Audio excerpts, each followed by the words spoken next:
The skies above the Portuguese coastal resort of Estoril have opened over the weekend. This afternoon, however, the forecast is bright and dry as A1 prepares for race day. In qualifying yesterday, France showed they meant business once again after their double win at Lausitz. This time they had Alexander Prix in the driving seat, and he was showing all the signs of emulating his teammates' success in the previous round. Migliani's consistently good performances in the A1 Grand Prix series and here at Estoril in particular paid off. For a while, Team Switzerland had pole.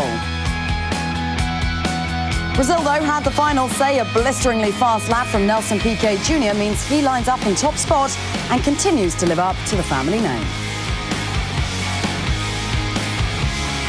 It's round 3 of the A1 Grand Prix series, and today it's Estoril's turn to welcome the World Cup of Motorsport. Coming up, race day at 1:30, a rolling start. As usual, we'll get the sprint race underway. Then at 3 is the feature race. These are the scenes at Estoril earlier. Plenty of activity on the track. Drivers, teams and pit girls gearing up for an afternoon of racing. Good afternoon. Welcome to the third race in the A1 Grand Prix calendar from Estoril, Portugal. Plenty of famous faces have made their mark here over the years. This afternoon, a fresh pool of talent will look to add their names to the illustrious list of past winners at this circuit.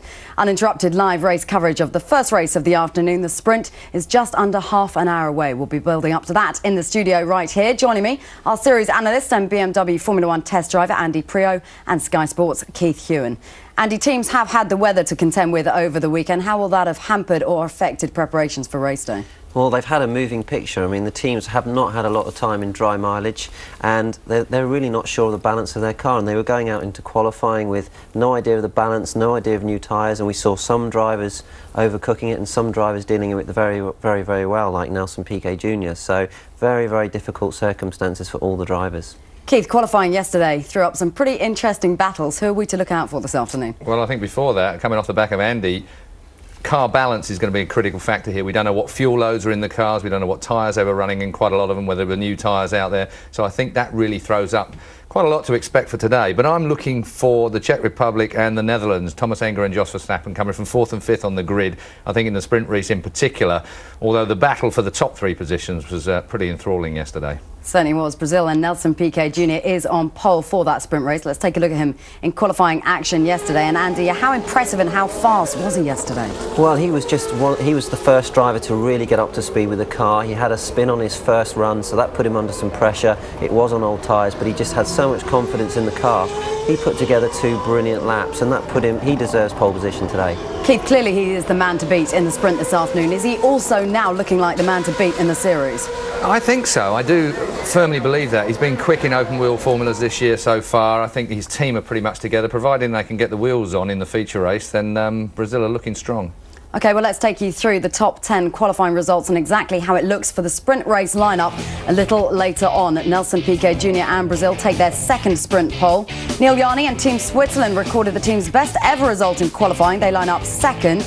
In third, French and Alexander Prix. Fourth, Thomas Enger finished 11th in the sprints at Lausitz. Jos Verstappen hasn't got beyond an opening lap of a sprint race to date. He'll be looking to do so today, obviously. Home talent Alvaro Parente sick.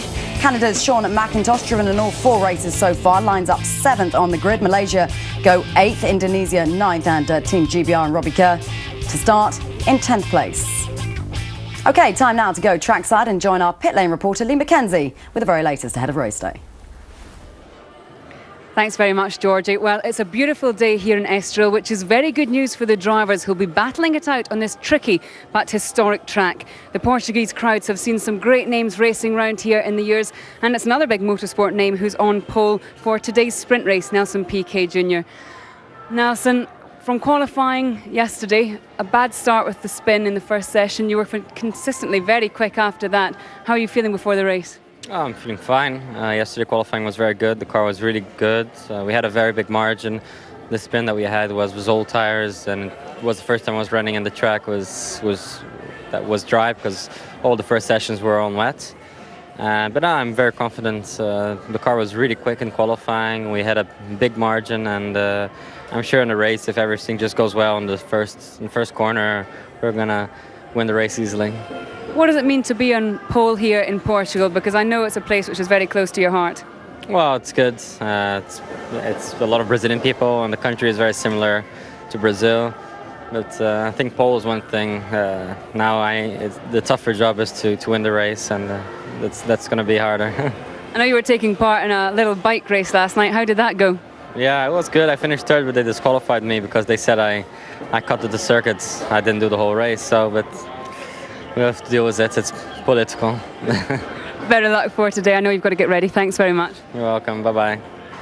Well, speaking of the bike race, it maybe wasn't the brightest idea on the eve of race day. The obvious happened. There was a crash. Will Davidson from Australia came off his bike with a little help, I must say, from Portugal's Alvaro Parente. Davidson now has his hand and elbow bandaged up. He did take part in this morning's practice session. He says he's feeling absolutely fine. This morning, though, it was France and Alex Prema who were quickest.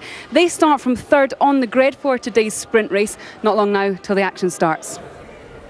Lee, thank you. As Lee said, many famous racing drivers have made their names here over the years. Ayrton Senna won the first of his 41 Grand Prix victories at Estoril. That was 20 years ago. David Coulthard claimed his first Grand Prix victory here in 1995. He still holds the lap record for the circuit. Well, let's take a look at the challenges the Portuguese track presents with Ben Edwards. The third event of A1 Grand Prix takes place on the Estoril circuit, not far from the most westerly part of mainland Europe. Close to the beach resorts of Estoril and Cascais, the circuit nestles in the hills above the coastline, with houses and a huge shopping centre just metres away. It's a popular track with the drivers, and part of the reason is the long 900-metre straight that allows opportunities to overtake, either through slipstreaming or through braking late into the tight first corner. The track surface is relatively coarse and porous. It needs to drain the water effectively when heavy Atlantic rain hits the area. The length of the straight could well allow intelligent use of the power boost button to aid overtaking, but the scramble into the first corner, particularly on the start, could lead to damaged cars and bruised egos, and probably some more telltale tyre marks. The first corner accident in the sprint race at Lausitz is still fresh in the memory. The middle section of the track lies behind the pits, beginning with a fast kink and leading to the interior parabolica. The approach to the flat-out right-hander is straightforward enough, but as the cars sweep through, still accelerating, they'll be flat out in sixth gear on the approach to the 180-degree left-hander that climbs uphill on the exit, and where a variety of lines can be used depending on weather conditions. This close to the Atlantic, the strong sea breezes can cause rapid changes to the conditions, and if you get it wrong, the gravel trap awaits just inches off the circuit border. And whilst there is a long straight here, there's also a corresponding slow section. The Variante was introduced in the 1990s to slow the cars on the final section, and it really is tight. The right-hander leading in allows some speed to be maintained, but the uphill left and right beyond are tortuous curves where the driver is on full lock one way and then the other. It's a track with variety, elevation change and character. Estoril, the host of the last European visit of the current A1 Grand Prix series. So not long to go before drivers take to the track at Estoril. We're going to take a short break. When we come back, it's the sprint race.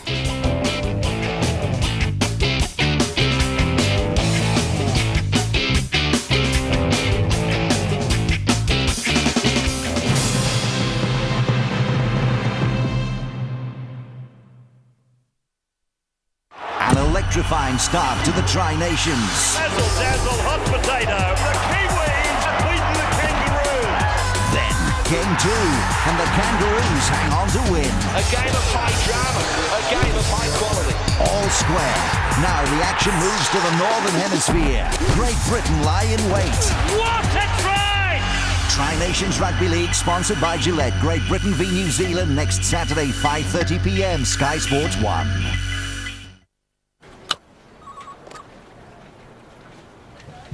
Paul, can I show you something? Sure. Look at what I've just invented.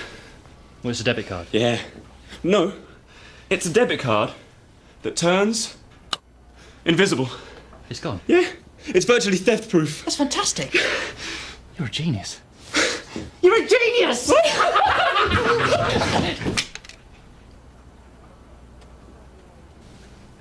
At Barclays, we're always looking for new ways to protect you from fraud. Barclays. Now there's a thought. Oh, found a penny. Computer protection doesn't have to cost a fortune. McAfee Internet Security Suite plus Quick Clean, half price at just $24.99. Online or in-store, you've got the best of both worlds. Taxi! Sure for men, it won't let you down. From the creator of The Nightmare Before Christmas, Johnny Depp. Play dead. Sorry. Helena Bonham Carter, Tim Burton's Corpse Bride. Hallmark to me is a family channel. It has something for everyone. The crime, the drama, the romance, the feature movies, everything that I like. There's the Gilmore Girls, Sue Thomas. I like Criminal Intent, all the crime programs. I'm out working most of the day, and Hallmark is the channel that I look forward to coming home to. My family and I sit down and watch Hallmark together. If Hallmark was taken away from me, it'd be like taking away my cup of coffee. The Hallmark Channel. What's your story? Yeah, well, any minute now, actually. In fact, I should really, what's that? You're kidding. $14.99. Look, I really ought to. Tiscali broadband for just $14.99 a month. What? You get a free modem and free connection. For unlimited broadband for just $14.99, call Tiscali now on 0800 107 9000. It's a miracle. I know. Broadband for $14.99. Just got the bill for my health insurance. How come if I fit a burglar alarm, I pay less on my contents insurance? If I keep my car in the drive, I pay less on my car insurance. Yet if I try and look after myself, what happens to my health insurance? Nothing. My premiums still go up, and so does my blood pressure. Prix Health is a revolutionary type of health insurance that rewards you for looking after yourself. About time. Fair health insurance. It's all part of the plan from the Prix.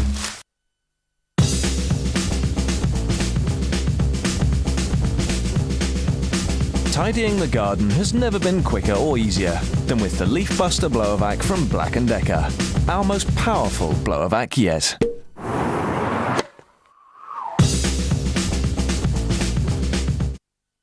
Monday, happy days. Tuesday, Wednesday, happy days. Thursday, Friday, happy days. Saturday, Sunday, moving all week with you. These days are ours. Share them with me. These days are ours. Happy and free. These happy days are yours and mine. Citroen C3, designed for happy days.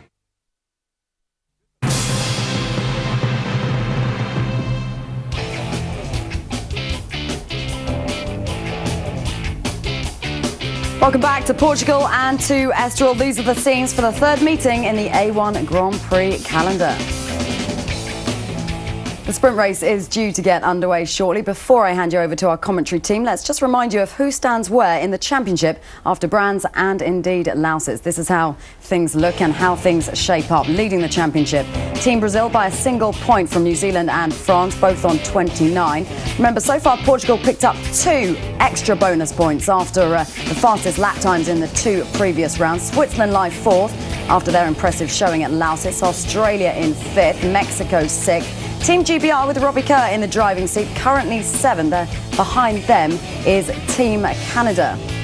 Let's take a look at a few of the others. Ireland in 11th, incidentally, 22 points off the leaders and equal points with Germany and the Netherlands. South Africa with Thomas Scheckter and his experience in the driving seat in 14th, and Indonesia and Portugal, the last of the teams to have points on the board, 3 of them each. These are scenes at the moment, just 2 races into this 12-race series, all to compete for this afternoon. Let's go trackside and join John Watson and Ben Edwards. Ceremony and the drivers' parade for A1 Grand Prix, and the roller skates were out in force as the drivers were taken around the circuit on the back of or in the open-top sports cars. Some beautiful classic sports cars down there in the paddock, John. Yes, a couple of old Porsches which caught my eye. One was a nice cabriolet. In fact, they were both cabriolets, but the 356A was particularly lovely. Well, the drivers presented to the fans here in Portugal and preparing, therefore, for the race. Now, that was a few minutes ago. They're now getting ready beside the cars, of course, to take the start of this sprint race. It is an 18-lap race. Remember, there is no pit stop in the sprint race. It is literally a flat-out blast from start to finish. But we will have pit stops to watch later on. Yes, the pit stop race is going to be an interesting race, as we've seen over the previous 2 rounds, because it here in Estoril is a bit like Brands Hatch. It's a narrow pit lane. There's not much room to work, so keep an eye on the pit stops. So let's now look at the grid lineup in a little bit more detail. It starts with Brazil on pole position, and they lead the series by 1 point, with France and New Zealand joint second, remember. Well, it's Brazil and Switzerland on the front row of the grid, and then France, their third, ahead of the Czech Republic. Then we go back and we see Jos Verstappen for the Netherlands, alongside him Alvaro Parente of Portugal. Canada and Malaysia line up together on row number 4 of the grid. Behind them, it's Indonesia and Great Britain. Robbie Kerr with some work to do from there. Germany, Adrian Sutil, a driver making his debut in A1 this weekend. Mexico next. Then Italy and New Zealand, a bit disappointing for them. The United States and South Africa. A new Russian driver, and Michael Aleshin. He's alongside Ralph Furman, who had a gearbox seize. Will Davison, another one to make his A1 debut. Right at the back of the grid, we've got Pakistan, Austria, Lebanon and India. And of those drivers, there are 5 making their race debut, maybe not their practice, but their race debut in A1 this weekend. So they'll be getting some great experience here in the sprint race. So that's how they line up, those drivers. Will Davison of Australia, Adrian Sutil of Germany, Arman Ibrahim of India, Basil Shaban of Lebanon and Michael Aleshin of Russia. So that's the new drivers who will be taking part in this race. Let's go and hear from one driver now.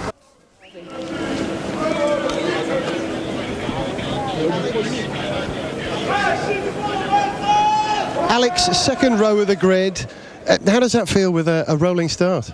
Yeah, for sure. This is, I think, a really good position, because it's a second row. I think I was very close of Piquet for the start, and so maybe I use maybe the push to pass to overtake him, and so we will see. So I think we are really competitive now, and so I hope to go in the podium. It was good for you in the warm-up this morning? Yeah, for sure. The warm-up was really good, and I think the rolling race will be good. Alex, merci beaucoup and good luck. Thank you. Well, thank you, Gareth. Alexander Premat, as you mentioned, they're going well in the warm-up this morning. John, France were fastest. Yes, but another performance that sort of stood out was that of Team USA, who struggled again in qualifying. They were third quickest, and speaking to some of the team members between the break, between warm-up and getting on the grid, they think that they've found the key to some of the problems that Scott Speed and the Team USA have been suffering all over this weekend. Well, let's hope that USA will be okay and that they will be able to fight their way up. The order coming up all the way from 15th.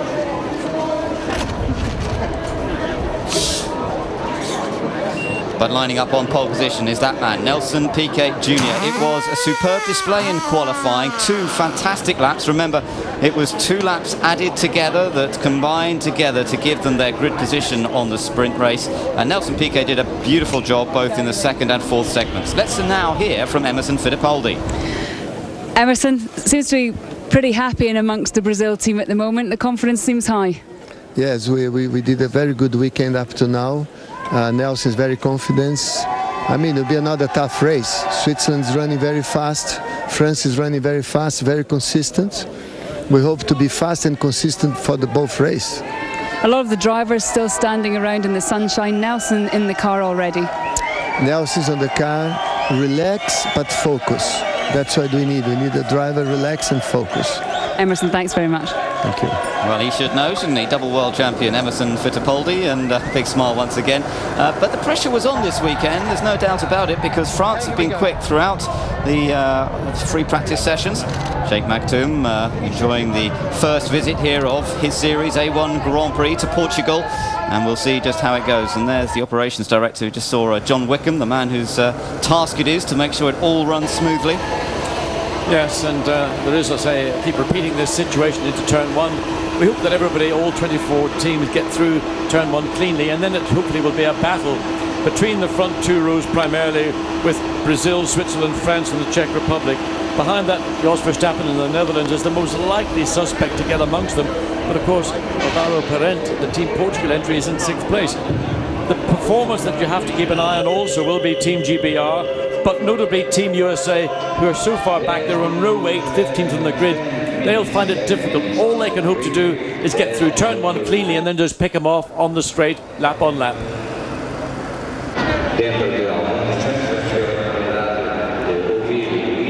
Drivers preparing now. Some drivers already in the cars, but others just taking the last few minutes before they get in. Thomas Enger, who qualified so well for the Czech Republic, starting in 4th position. But Jos Verstappen, a little behind him in the orange colours of the Netherlands, and he was pretty happy with the way his car was performing in the dry weather conditions of qualifying. Feels as though they're really getting their act together with the setup on this car. British engineer Graham Taylor looking after him, as he did work with Jos Verstappen at Arrow some years ago. So there's a good relationship between the two of them, and they're working now hard on getting the balance of the car right. There's an awful lot of things they can change, and they're working their way through the list. Now, the national anthem for Portugal.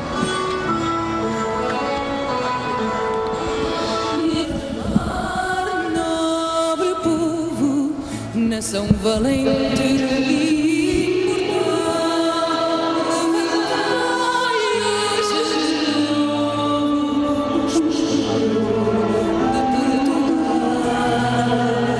e entre as brumas da memória, ó pátria, sente-se a voz nos teus egrégos avós que hão de guiar-te à vitória. As armas sobre a terra, sobre o mar. As armas pela pátria lutar, contra os canhões marchar, marchar.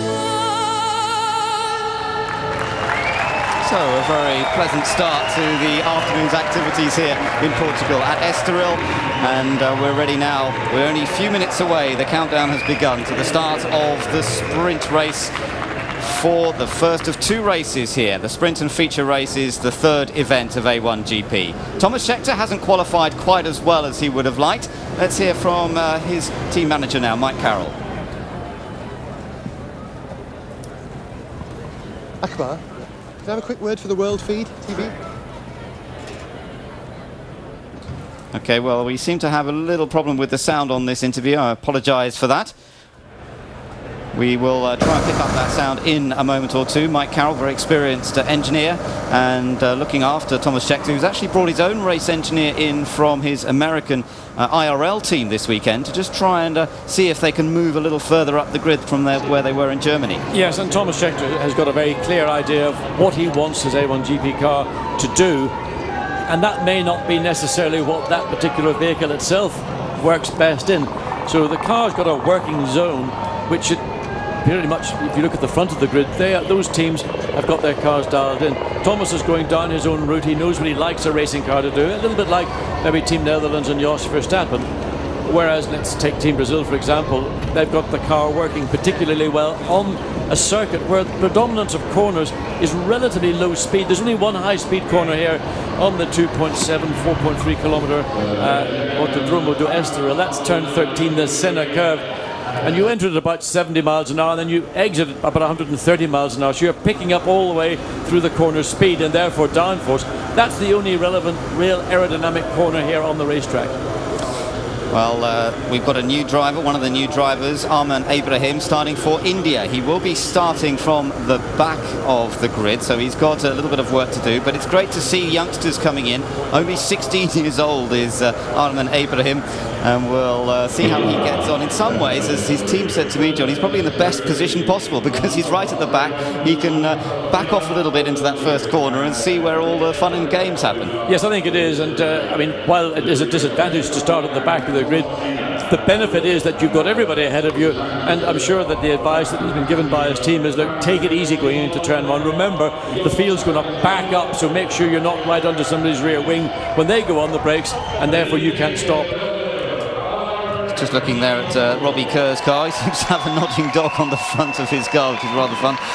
But you can see that there is a slight change to the livery on Team GBR's entry, and it looks very good actually. They've added the Union colours in a more pronounced way, particularly on the rear wing. There we are, just looking at the Indian, Arman Abraham, who will be starting from the back of the grid.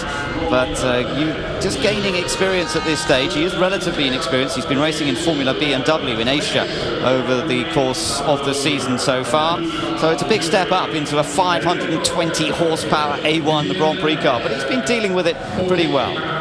Now then, let's take another look at the grid lineup. This is how they will start. Brazil has taken its second pole position of the season. They are the series leader by 1 point. Switzerland alongside their best qualifying performance of the year. France have qualified third, just the same as they did for the first race at Brands Hatch. It's the Czechs' best effort, they're fourth, and the same for the Netherlands in fifth place. Portugal well up in sixth. Canada, a strong job from Sean McIntosh. He was on the podium last time out in Germany. Malaysia and Indonesia both well up. Robbie Kerr's back in 10th place. Then Germany and Mexico are on row number 6. Italy and New Zealand are on row 7. New Zealand need to keep scoring points. They're joint second at the moment. USA and South Africa back on the 8th row. Then it's Russia and Ireland. Team Ireland had problems yesterday. Australia and China. Teng Yizhang again has out-qualified several cars, including Pakistan, Austria, Lebanon and India, but there were problems for the Austrian entry. Matthias Lauda lost his best time in qualifying because he missed the weighbridge, so that did lose him a place on the lineup.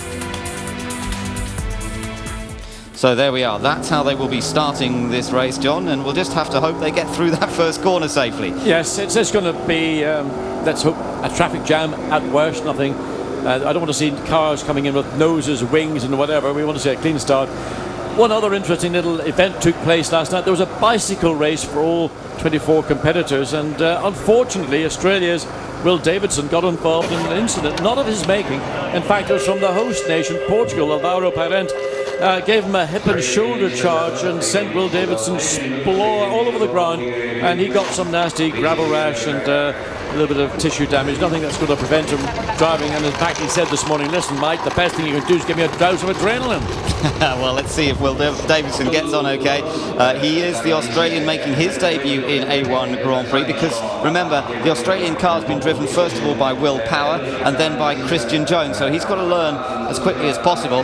There's the Italian team entry lining up in 13th place on the grid, Enrico Toccacello at the wheel of that car.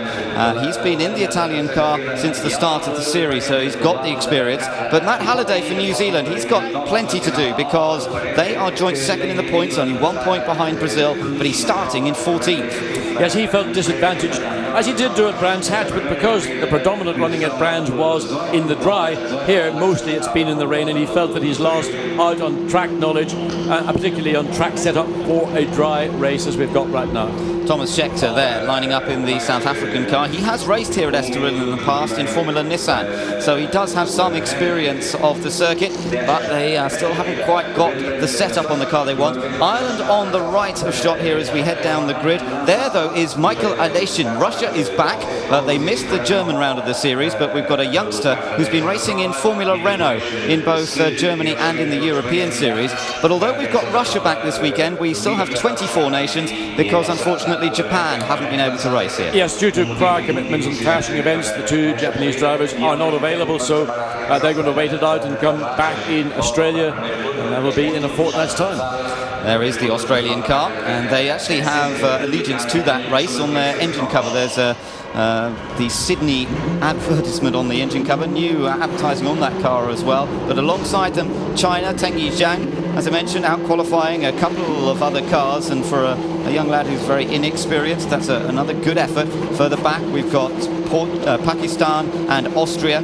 Adam Khan driving for Portugal there, and carrying on the car the names of various of the charities that are involved in supporting many of the victims after the devastating effects of the earthquake which struck South Asia a couple of weeks ago. There's Matthias Lauda then, and at the back of the grid we've got for Lebanon, Basil Shaban, who's making his debut in A1 Grand Prix, Khalil Bashir sitting this one out, and right at the back we've got the Indian driver, we mentioned the youngster Arman Abraham. So it's a rolling start, remember, for the sprint race, so they'll head off in just a moment. to go for a lap around the track, led by the pace car, but it will then be a rolling start to get them underway. And look at that little bit of heat haze that's already beginning to build up. We're waiting for the green flag lap, the pace lap, to get underway. Away we go. Hopefully we won't have any problems. It's on the standing start. We have seen problems in the past, but as I look down from our commentary position, I think, John, they've all moved away cleanly. It looks clean now. They're all very, very conscious that they've been on the grid sitting for quite some time. Certainly brake temperatures will be virtually zero. Tyre temperature, they've had covers on the tyres and the sun's been shining, so there is some heat in the tyres, but nothing like the normal operating temperature of the Cooper tyres on the A1 GP cars. They're behind the safety car, so they're not able to sprint away and get tyre temperature by just sheer the speed and braking effort. So they're going to run at a relatively low pace, which means that when they come back at the completion of this lap, they will not have tyres or brakes up to the normal operating temperature, which further adds to the issue about turn one. So the pace is being dictated by the safety car and likewise by Team Brazil with Nelson Piquet Jr. A big responsibility here, probably above all the three circuits that we've been to. This is the most difficult for the first lap. Yes, it's going to be tough. Planning a clean run through that first corner. We're riding on board with the Great Britain entry. Just briefly, Great Britain lying 7th in the points table at the moment, but there are something like 5 nations separated by 3 points, from Switzerland in 4th position on 17 down to Canada in 8th position on 14 points. So very, very close in the points table. Remember, it's Brazil that leads by just 1 point from France and New Zealand. New Zealand with the most work to do from there.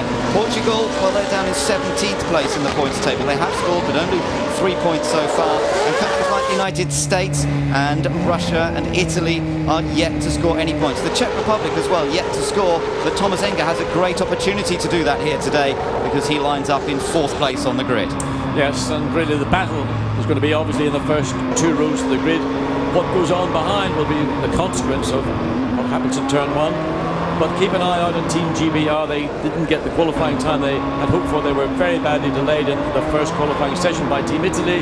And as Team USA we mentioned also, they found a huge chunk of time. They did find some little problems in the car setup overnight, which they're able to rectify, and they are looking forward to a strong race. Maybe it will be more in the feature race where they will try and gain advantage in position in the sprint race to give them the grid position for the standing start of the 36-lap feature race. Already everybody getting into position and trying to get side by side through the long final right-hander. Nelson Piquet sensibly has slowed the pace right down here to try and get everybody alongside. They have a couple of corners to come through. Right, now the tension begins to build in the pit lane for the team bosses, for the mechanics, for everybody, as we wait to see, are we going to get a clean start, and will they all make it through the very tight first corner here at Estoril safely? It's going to be difficult, but they are all very aware that it's a challenge. Hopefully they can keep it clean, keep it neat and tidy. It's a very slow pace lap out of that top corner, waiting for the pace car to head off into pit lane. If the starter is happy with the lineup of cars, it is looking very good. I must say they have gathered them together nice and tightly. They're bunched closely together. Oh, that's part of the problem. They're so closely bunched, much more so than on a standing start. So that's another area where you've got to be careful. Cold tyres, cold brakes equals big problems. Here we go, the sprint race about to get underway at Estoril. It's Piquet who's determined the start, and away we go, and already all over the place behind. Everybody jostling for position. Look at Scheckter down the outside for South Africa. He's come from nowhere. Round the outside, it's 3 abreast into the first corner. France through on the middle, and France lead. Brazil get through into 2nd place. The Netherlands challenging Switzerland for 3rd as they go into turn 2. But what a good start from France, and it's Alexander Premat who leads. And there is the problem. It's not in turn 1, it's in turn 2, and there are 4 cars off. One of the cars that was caught early was Team New Zealand. They got squeezed, but they managed to get through. So we've got, I think, China, certainly one of those cars, and I can't tell whether the others. In the meantime, France, Brazil, Switzerland, the Netherlands. Yeah, well, it was an exciting start. 3 abreast into that first corner. I'm amazed they made it through. But France is got in front. Brazil 2nd, Switzerland, the Netherlands, the Czech Republic, all running wide. Thomas Enger there for the Czech Republic. Cars, as you say, off Australia. We've got Mexico in there as well. We saw China was off too. So a number of cars off at that 2nd corner. And there's South Africa dicing with Malaysia. Thomas Scheckter did have a good getaway, but then just lost a couple of places, I think, and he's following Indonesia. Team Ireland trying to find a way past Team GB. as they go up through Germany. So everybody's still tired, very, very cold. You can see the cars moving around a great deal as they come through turns 8, 9, this is 10, into 11 and 12, onto this long, long right-hand corner onto the straight, and already a gap opening up with the first 3. Yeah, Robbie Kerr of Great Britain has lost a huge number of places on this opening lap. It wasn't a good lap. I think he got caught out by what was going on around him. And as they come across the line this time, it's France leading from Brazil, Switzerland, the Netherlands, then the Czech Republic, Portugal and Canada. Although those two are side by side, Portugal just ahead of Sean McIntosh of Canada. And we're riding on board with the Canadian car as we come through that first corner. Then it's Indonesia, Malaysia. There's the Australian car being towed away. Those were the cars that went off on that opening lap. And there should be well-waved yellow flags down there as cars are being pulled away. That's a dangerous situation. Drivers trying to get Adam Khan, Team Pakistan, finally running away as they try to get rid of those 3 cars that were involved in that incident in turn 2.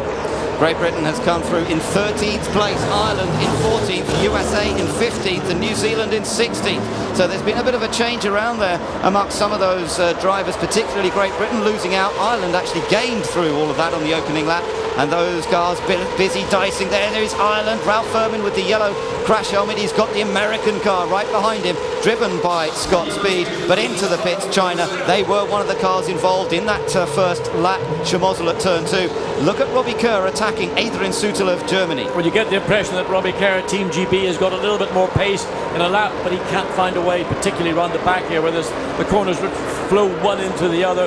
Not enough room to make a move. You really got to set it up.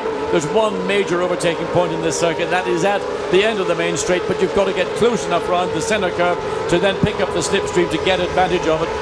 First 4 cars already quite spread out. 2.5 seconds between first and fourth. France leading, Netherlands in fourth. Yep, France, Brazil, Switzerland, the top 3. The Netherlands, Jos Verstappen in 4th place. He's made it round the sprint race first lap for the first time this year. He hasn't been knocked out of the way. And then we see the rest of them coming through. Cheto, and lock up Italy. Italy lock up big time on the outside. And at the same time, Robbie Kerr for Great Britain was trying to get down the inside of the German car. Yeah, he tried to sneak his nose on the inside. The trouble is it's so tight going into turn 1. If you put your nose there and the car you're trying to pass is not away, he's going to come across and it's going to be in contact, if not least the nose of your car, and that would be a pit stop. So Robbie Kerr had to be careful. He wasn't far enough up to make the pass stick. He had to get out of the throttle even more and get on the brakes even harder. Well, this is a great view from on board the Team GBR entry. He's in behind Germany, but he's got to watch out from behind because Ralph Furman of Ireland is right behind Robbie Kerr as well. These two battling. United States is right behind them as well. New Zealand, look how close they all are. And there is Robbie Kerr under pressure from Ralph Furman. Yeah, he went very, very defensive. He stayed in the middle of the track coming into turn 6. He was aware that Team Ireland were directly behind him. Let's watch the start. In the middle, there's a black car. It got pushed from one side of the track to the other. That's Team New Zealand. Yeah, and coming down to the first corner, we were watching the front 3. Look, they went 3 abreast. Brazil very late to defend the line from France, who nipped through on the inside. Meanwhile, behind them, amazingly, they were going in 3 abreast here, and they all got round that first corner. Can we see what happened to Robbie Kerr? Trying to spot what happened to him, because he made a pretty poor start. But he was pushed onto the grass on the outside, so he was on the outside of the corner. And as everybody dived down the inside, as was normal on a right-hand corner at the start of a race, those that take the long way around, which sometimes can play to your advantage. In this occasion, Robbie Kerr lost it, had to go onto the off-track, onto the grass. So, well, drama indeed, and Robbie Kerr losing out as a result of being squeezed out of the way. He's still holding on to 13th place. He's 13th. Ralph Furman for Ireland in the green car, yellow helmet, right behind him. But several cars off, as we saw at turn 2, including the Chinese car, Teng Yijiang, off at turn 2. Let's hear from him in pit lane now. Teng Yijiang, that was a very short sprint race for you. Where did it all go wrong? Just at the second corner. Was too many cars in front of me, and I always brake very late. Just the car in front of somebody with some problem, by each other, maybe cut my way. I have no way to go, just crash with them.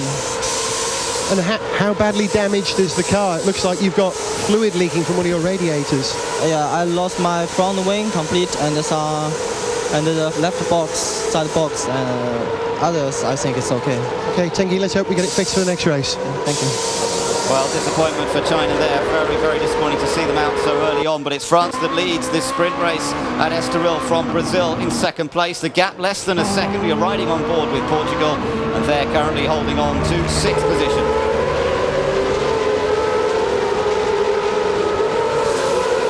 How does that final corner they come. They will cross the line this time to complete 4 laps. France continue to lead from Brazil. The gap just over the second mark now. The Netherlands are holding on to 4th. Then it's the Czech Republic 5th, Portugal 6th, Canada in 7th and pressurising. And Canada's pressurising, but unfortunately the wrong part of the track is Robbie Kerr. Team GB again tries to take advantage of the slipstream coming into turn 1 with Avian Sutrul of Germany, but not able to get alongside early enough to take control of the corner. Sean McIntosh, Team Canada, he's probably going to come with more downforce. Again, GB trying to find a way past Team Germany. He just harries Germany one side of the car, the other side of the car. Maybe he can distract it, but never forget that Ireland's directly behind GB, and he's just waiting for a move that leads to maybe a marginal move, and then he can get through. Yes, Ralph Furman driving for Ireland, very experienced of course, raced in Formula 1, has been a champion in Formula 3 and Formula Nippon in Japan. He knows every move in the book, so Robbie Kerr had better watch himself, but still attacking to try and get past Germany. Adrian Sutil just ahead of him, has been racing in Euro Series Formula 3 this year and has raced here at Estoril in the past, and probably knows some pretty good defensive lines. Interestingly, Great Britain has used a few of its power boosts already. I think he may virtually have used them all. So Germany have got some in hand, but he gets very close in behind him as they come up through that tight section. Yeah, this is the part of the track where he's got to get himself into position through this left and into the long centre curve. The difficulty is if he gets in too early, then he will lose downforce in the front. His front of the car will wash out. If he waits too long, then he'll lose any advantage he may have had. And having used his power boost button on 4 occasions, we have seen probably 2 of them when he tried to shoot down the inside into turn 1.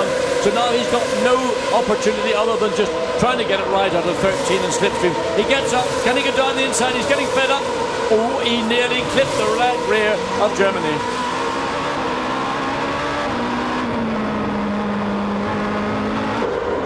Riding on board there briefly with Team GBR's entry. Great Britain still attacking, but Ralph Furman's taken his nose wing off on the back of Robbie Kerr's car. He hit the rear wheel of Robbie as they came out of that corner. Oh, and now Robbie's off. He might have got a puncture as a result. Yes, he has. I think maybe the right rear punctured. It looks like the right rear tyre.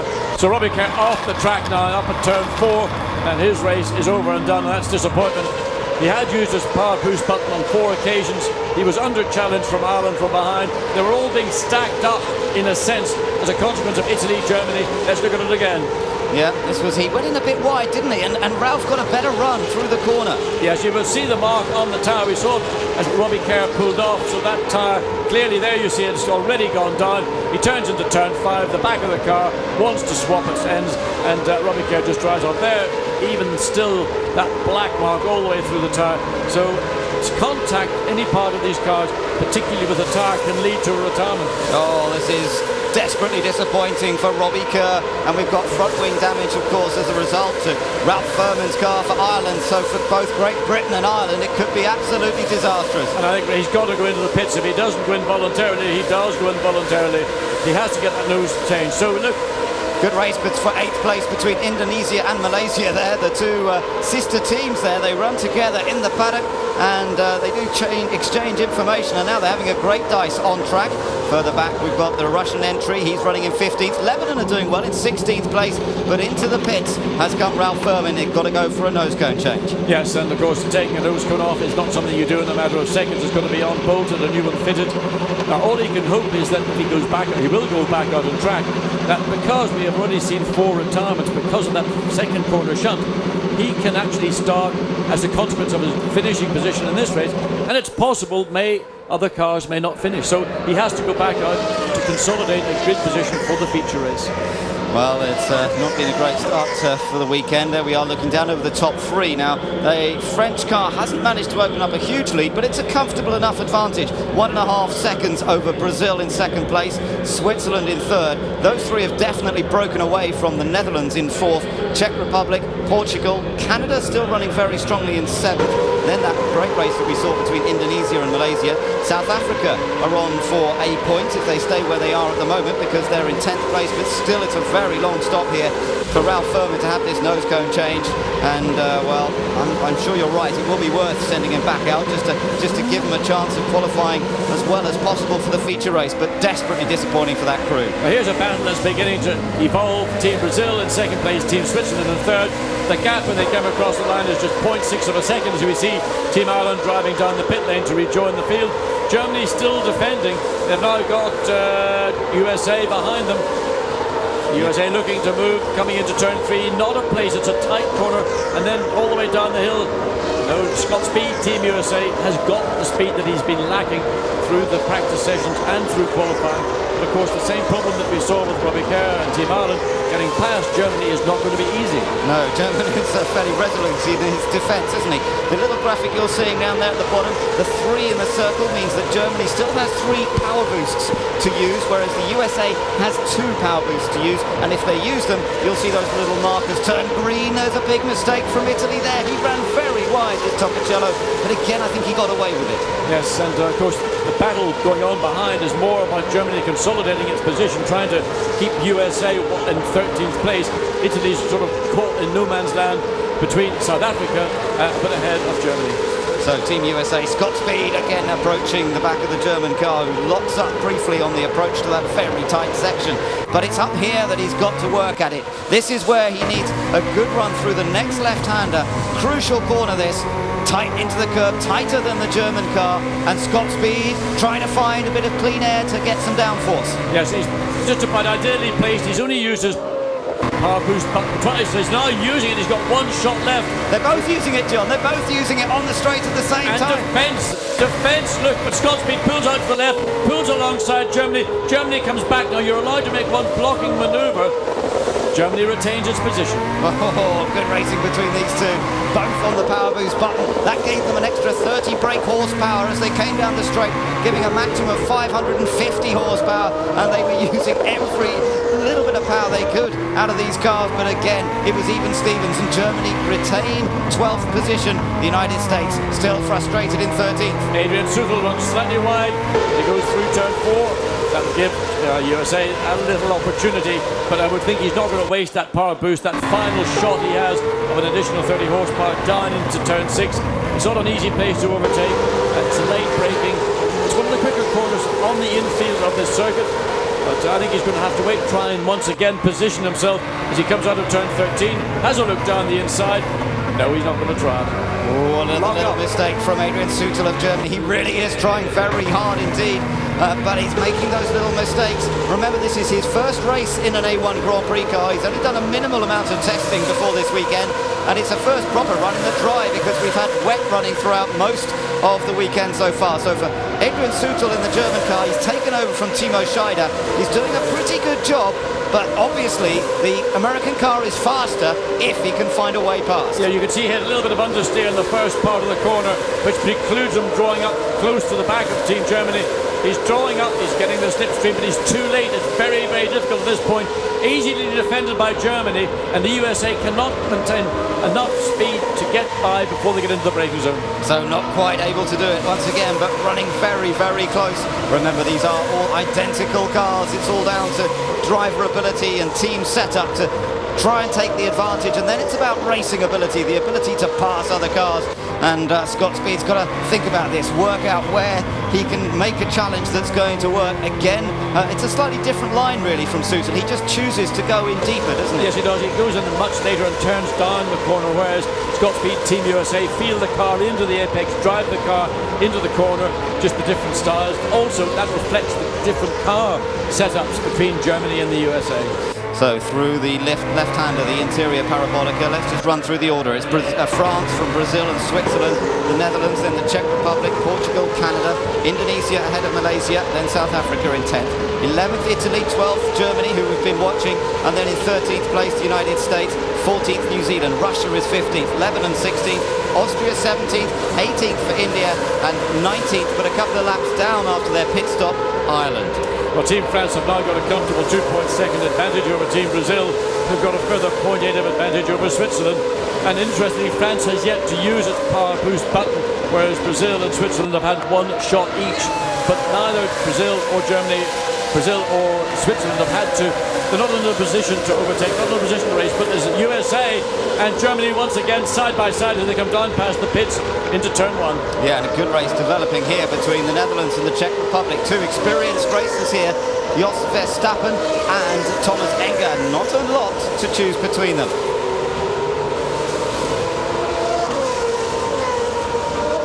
They accelerate along behind the pits now with Jos Verstappen holding on to 4th place. He raced here at Estoril in the past in a Grand Prix car in Benetton. And a long time ago now, some 11 years ago, but now he's busy trying to defend 4th place from Thomas Enger, another man who's had some Formula 1 experience in the past. A lot of investigation going on by the stewards, and that's because those were cars that were involved in incidents early on in this race. In fact, the Great Britain and Ireland teams also under investigation as underbraking. The Czech car closes right up to the back of the Dutch machine. Well, this is all about how you set your car up. I know that Jos Verstappen and Team Netherlands like a very stiff car, akin to a go-kart, where I think that Thomas Enger in the Czech Republic want a car that's a little bit more compliant, one that's going to work on the slower corners here. Now, he gets low, he almost gets, well, not quite sideways as he comes out. He's on his power push button, he's pushing it now, whereas we're not seeing any response from the Netherlands. Czech Republic closing down, but not close enough into turn 1. It will be defended. Can he move down his... No, he's not. He's going to... Yeah, sensible, that was sensible. Yeah, it was sensible. Verstappen left the door open, but he did that because he felt that the Czech car wasn't really close enough. But there are some Czech fans, and they're certainly supporting their man. They want to get past the Dutchman Jos Verstappen, and there are plenty of fans for Jos the boss, as ever, here at Estoril, and they'll be cheering their man on. So good to see that national pride and national support. That's all part of the World Cup of Motorsport. That's what A1 Grand Prix is. And at the moment, the race that we're watching is for 4th place between the Netherlands and the Czech Republic. But France are leading this race. Look at South Africa and Italy. Now, Italy was a little further back a few laps ago, but Enrico Topicello for Italy has closed up on the back of the South African car. There are still some 7 laps to go. We might see some changes yet before this race ends. Ahead of them, Indonesia and Malaysia still racing for 8th place. 8th and 9th, those 2 cars, and the rest follow through.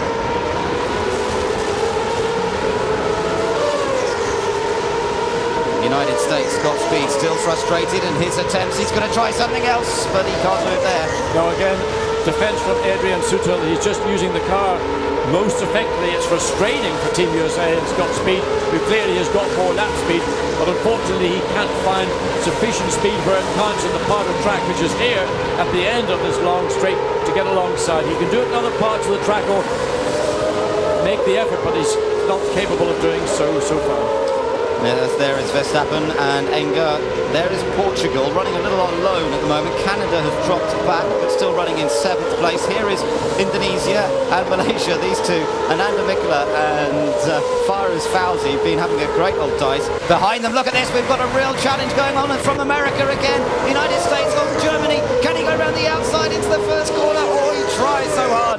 But again, Sutil for Germany has the line now. He's going to try and cut to the inside. This is a chance. No, not there in time, and Germany's able to shut the door. And they shut that door very firmly indeed.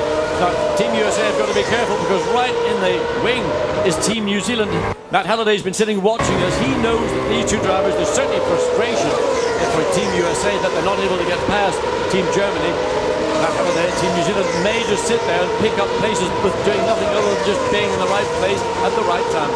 Yes, and that's what New Zealand need. They need to try and score some points from this event. They didn't qualify particularly well, but remember, they are the only team that have had a car in the points at every race so far. It looks as though that record is going to be broken here today, because they're down in 14th place and only the top 10 cars score points. So Matt Halliday equally frustrated, but as you say, it has allowed him to close up just a little bit. Out in front in this race, it's still France. Look at India, and Malaysia's got past.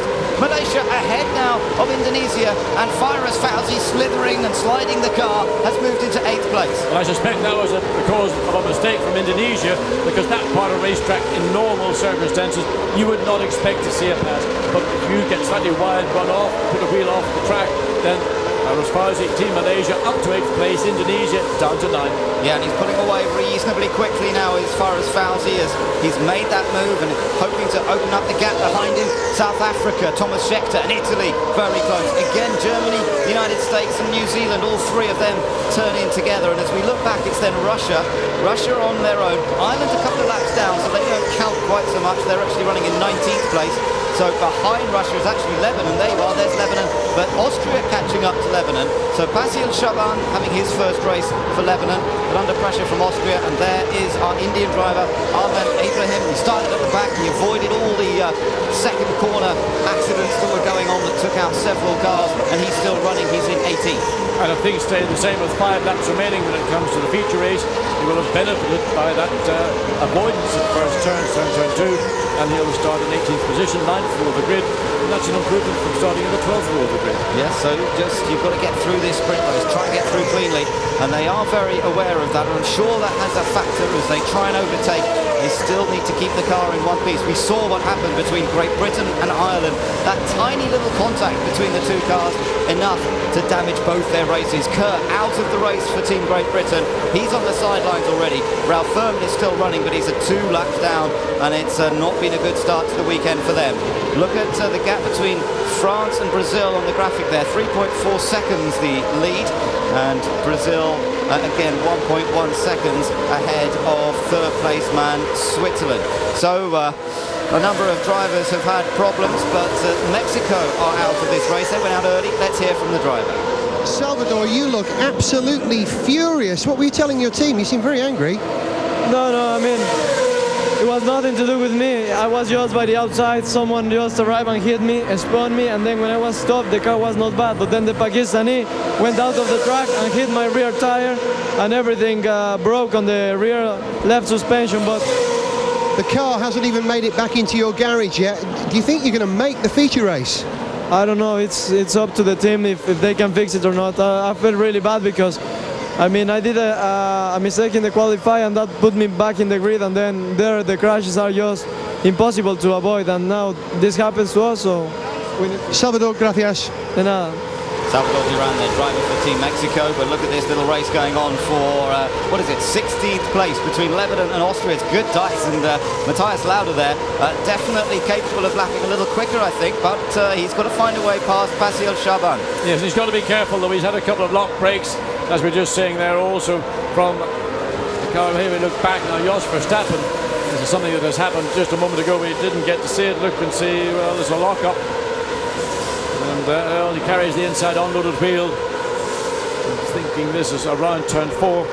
But just going back to France, part of the reason why France has pulled out a 3.3 second lead is they've used their power to push the power button 3 times. Now, they're not under any threat or challenge, but for some reason, either through the team or Team France themselves have just decided that's what we want to do. We want to increase that gap. We want to maybe lay it on Team Brazil and Team Switzerland in second and third places a little bit more.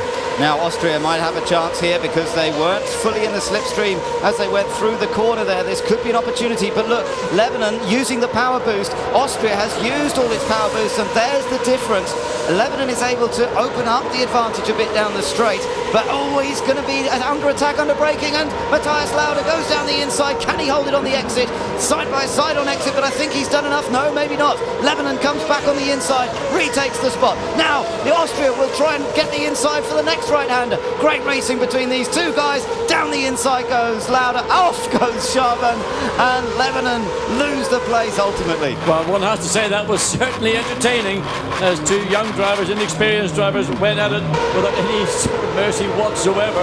Lauda got the run down the inside, but then of course he was wrong-footed and Lebanon were able to come back, and in the end it was Lauda who got the position. That's, I would say, down to motor racing, and maybe because there's a bit of inexperience. But look, Team Switzerland have closed right up to the back of Team Brazil. The gap was half a second coming across start-finish line, but you could see into turn 1 there was less than half a second. Yeah, and Switzerland got squirrely under braking as well. He laid some rubber down under braking there, so he's trying pretty hard. Well, both Brazil and Switzerland have got one more shot on the power to pass button. So they'll no doubt, with 2 laps to go, use that when they come up to start the penultimate lap. Here we go, Germany versus USA. The confrontation continues. USA now really going for it, side by side down the straight. Can he go around the outside? Still, Sutil is able to hold it on the brakes. Now America trying to cut back on the inside. A repeat of what we saw a moment ago. This time he's got the line. At last, United States through, but Germany comes back again. Germany back down the inside into turn 3, and Adrian Sutil has reclaimed the place, and Scott Speed will be feeling so frustrated at this stage. Well, the problem is you make your commitment down the inside. It means that you're wrong-footed as you exit turn one, and the car you're overtaking can make the switch back come behind you.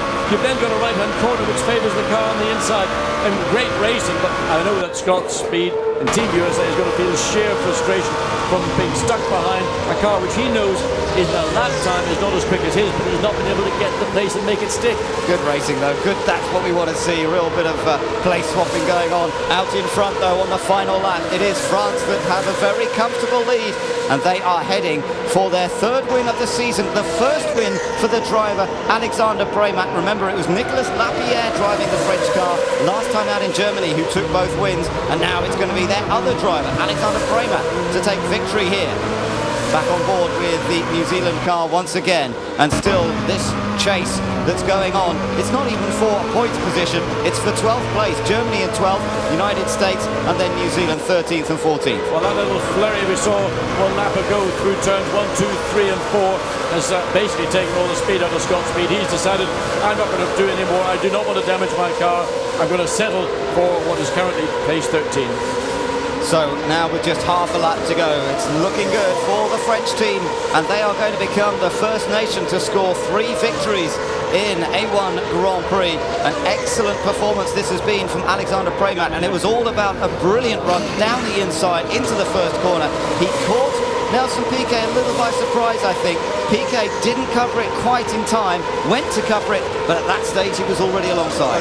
What Piquet was doing was watching Team Switzerland on the outside, and the door was sufficiently open to allow 3 cars to go into turn 1 abreast, and it meant that André Premat and Team France got the advantage, and once he had it, he's never ever given back. Here we go, the win in Estoril in the sprint race goes to France. It's 3 wins for France, more than anyone else this year so far, and they beat their big rivals Brazil into second place. Switzerland takes third, Neil Yarni takes third for Switzerland, and fourth place is going to go to the Netherlands. Well, that will give the fans something to cheer about. The fans in the grandstand just alongside us, the Jos de Vos Dutch fans, they're very happy. Best result he's had so far. Thomas Enger, the Czech Republic, then Portugal in 6th, Canada in 7th. What's happening between Germany and the United States? I don't think we're going to see a change coming out of this last corner. I think Scott Speed has thrown everything he can at him, and as you say, John, he's probably just going to go for the finish. Here we are, he's got a bit of a toe, heading down across the line. The German car surely going to get there ahead. It's so tight between them, but Germany takes 12th place. The United States finishes in 13th, and New Zealand finishes in 14th position. Well, that was certainly very, very hard racing indeed for 12th place with Germany, Team USA, and of course New Zealand. And Adrian Sutil, he defended as he did, but it was hard, on the limit. And with the one occasion when Scott Speed did manage to get past, of course he found himself in the wrong part of track in the exit of turn 1, and that allowed Germany to come back again, make the cutback, and regain that 12th position. France take victory, another 10 points to add to their tally. Remember, they were 1 point behind Brazil going into this race. They were tied with New Zealand. 10 points to the winner, but 9 points go to the second place car, which was Brazil, which means they will now be tied for the lead of the Nations Cup, the World Cup of Motorsport. They will be on identical points. They'll both be on 39, and it might come down at the end of today to fastest lap, because remember, the fastest lap between the 2 races gets an extra point. Well, France got the fastest lap in that race, but they won't know if they can count that lap until we go through the feature race. Yes, and remember the feature race, of course, the cars are going to be carrying a lot more fuel, so you have to imagine that the fastest lap is likely to come from the shorter 18-lap sprint race. Great effort from Alexander Premat, beautifully driven first corner, and Nelson Piquet, well, I was very impressed with all 3 of them, in fact, that they were able to get through that first corner. When they went in 3 abreast, John, I thought we were going to see, an accident like we saw in Germany between the United States and Great Britain. Yes, it was an opportunistic but well-judged move by Alexander Premat, and Nelson Piquet Jr. Brazil found himself the meat in the sandwich between Switzerland and France, but all 3 gave each other sufficient working room, and that's the key when you're in these situations. Neil Yarni was the guy that I think Team Switzerland, that Piquet and Team Brazil were aware of, and they allowed the opportunity for France to slide down the inside. And once they got there, they never relinquished that position. It was a strong run from France. They've been consistent really over the 3 race series to date, and puts them in a very powerful position. And probably will all come down to ultimately at which point do they choose to make the pit stops. We suspect that we're going to see a lot of pit stops coming rather earlier than later. So the results of the sprint race: France the winners from Brazil and Switzerland. The Netherlands in 4th place, the Czech Republic in 5th, Portugal on home territory getting 6th place, and Canada in the points once again, a 7th place for Sean McIntosh. Malaysia and Indonesia also both in the points. It's a great effort from them. And Thomas Scheckter adding a point to the points scored by Stephen Simpson at Brands Hatch in the opening round of the championship. Just outside the points, Italy. Then that great dice between Germany and the United States. New Zealand 14th ahead of Russia, Austria, then India and Lebanon. Ireland a couple of laps, or 1 lap back in the end, and then those cars, I'm afraid, that didn't make it to the finish. There were a good few of those as a result of an accident at the second corner.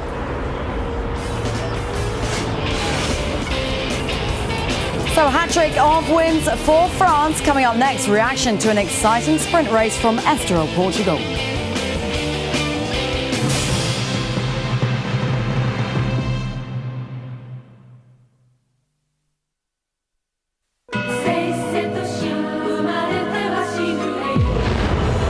The season of the witch has begun. Something wicked this way comes.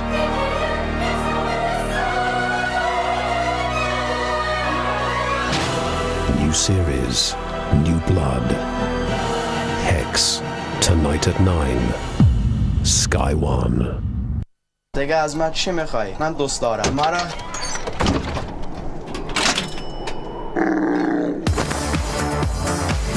Both away, Beethoven. Thanks for the lift. Ow! Like, whoa! Watch it, dog! Shut up! Oh, and another one. Biggie, no! iTunes in your phone, baby. Hello, Moto.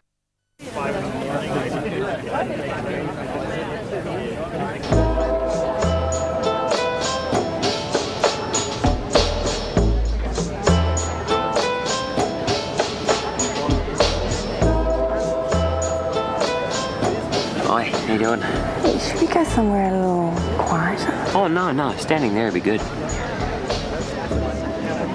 New Foster's Super Chilled. Well, you wouldn't want a warm beer, would you? You can have the power to feel your best every day. Gillette M3 Power, the first battery-powered shaving system from Gillette. Nothing shaves better. Feel the power of Gillette's closest, most comfortable shave. M3 Power from Gillette. Now get the M3 Power Nitro Razor, Nitro Gel, and an exclusive DVD of the FIFA World Cup greatest moments. Only with the Gillette M3 Power Nitro gift set.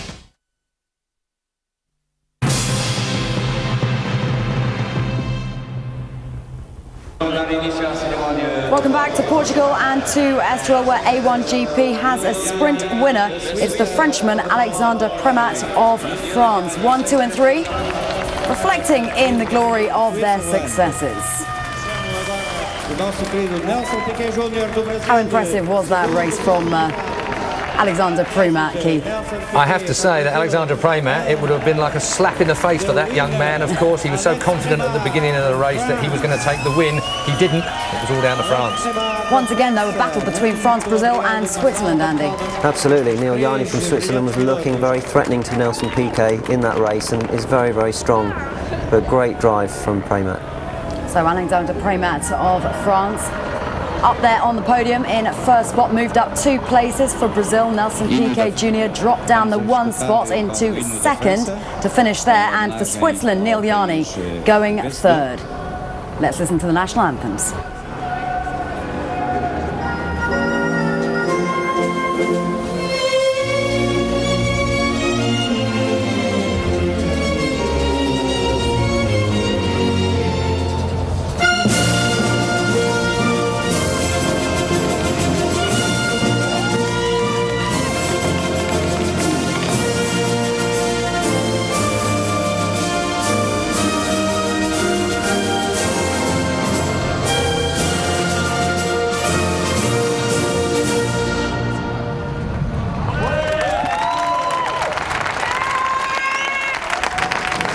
Team success then once more for France. I can tell you that they're the only country to have scored points in every race that they've started. It's all been very impressive from Team France.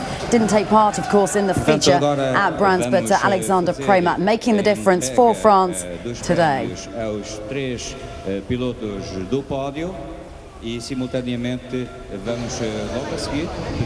get the thoughts of our studio guests, Keith Ewan and Andy Prix, who have been joining me for the duration of that race. And Keith, it didn't disappoint, did it? This was a sprint that lived up to expectation. I have to say that the start was something of a contentious issue. I can see Andy nodding in the corner here because he was screaming from his chair here, being a motor racer himself. I mean, the start really was a difficult performance from all of the drivers. They were sat behind the pace car for so long, and the pace car was crawling along as the tyres got cooler, and of course the adrenaline started to pump. Then the pace car pulls off, we get the green light, and Andy, I have to say, the most opportunistic of moves from the Frenchman up the inside of the Brazilian, and of course Jos Verstappen almost managed to slide into third place there as well. But an appalling way of starting a race from my point of view.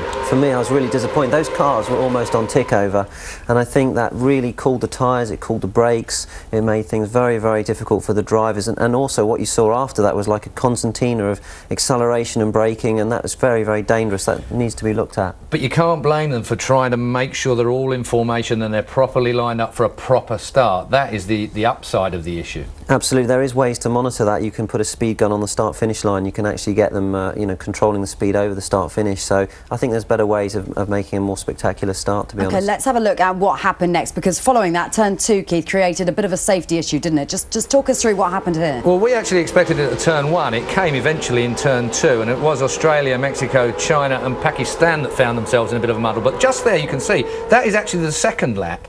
And we've got cars at almost racing speeds. There will have been yellow flags waved there, so the drivers will have known there was an incident they were about to come across if they hadn't been involved in it in the first place. Fact of the matter is that when you've got racing speeds and all that debris over the track, cars, marshals, people like that, really not something that we should have seen, I think. No, if you're a racing driver, you see a yellow flag as an opportunity to gain time. So I think that was very dangerous. That was a safety car for sure, and I think they need to look at that as well. Now, what about our boy Team GBR, Robbie Kerr? Because he's not going to be best friends, is he, anymore with Ralph Furman? That's just gone out the window after what happened to him. An unfortunate situation. Robbie Kerr found himself in a bit of a muddle. He got the brakes locked up, he was running wide, and of course Ralph Furman would have been keen not to have lost that momentum up the hill there, and of course he didn't judge the great big front on that A1GP car, Andy. Yeah, this is what happens though when you don't qualify well. The middle of the grid pulls you back, and you can see that there was a concertina behind Adrian Sutil of Germany who was defending very, very well, and Robbie was just caught up in somebody else's accident. He had to do it all over again, didn't he, last time at Lausitz? He had to come from the back of the grid all the way up to finish second, which was a remarkable drive in Lausitz. Can he do that again, Keith? Because he's going to have to, isn't he? 22 places so far. He holds the record as far as A1GP is concerned for making up lost places. OK, thanks, chats, for the moment. We're going to take a break. When we come back, reaction to that sprint race. We'll build up to the feature, and we go off track with Team Brazil and the Brands Hatch winner, Nelson Piquet Jr.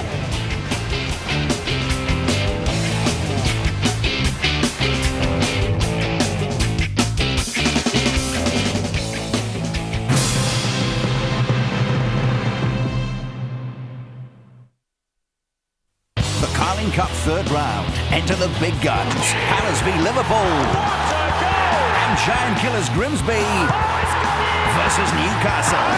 In association with Bet365, Tuesday and Wednesday, Sky Sports 2.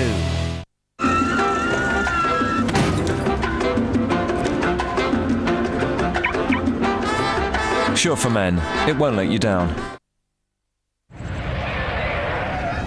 Hey, Billy! How's this week's Phones for You offer looking from down there? You need a bigger Phones for You thingy.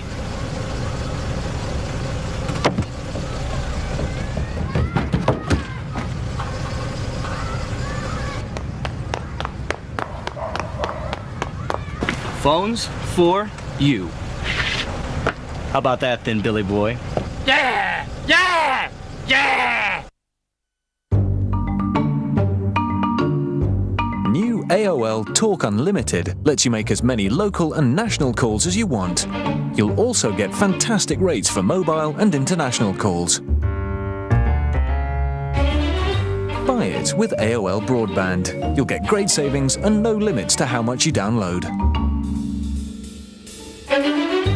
New soon from AOL. Unlimited phone calls, unlimited broadband. Here it is. Colour screen, camera, internet. You like it? If you want it, I'll leave it on the table while I go to the bar. You can grab it then. Or you can wait for me outside. It'll be all lit up like a Christmas tree. Don't advertise your phone to thieves. Sony Centre means more Sony for your money. An amazing range of the latest from Sony and seriously good service from Sony people who really know what they're talking about. And up to 2 years interest-free credit on selected plasma and LCD TVs and Sony Vaio notebooks. Plus, for just a few more days, buy this fantastic 32-inch high-definition LCD TV with any DVD recorder and get £100 cash back, 2 years interest-free credit and a free 3-year warranty. Sony Centre, more Sony for your money.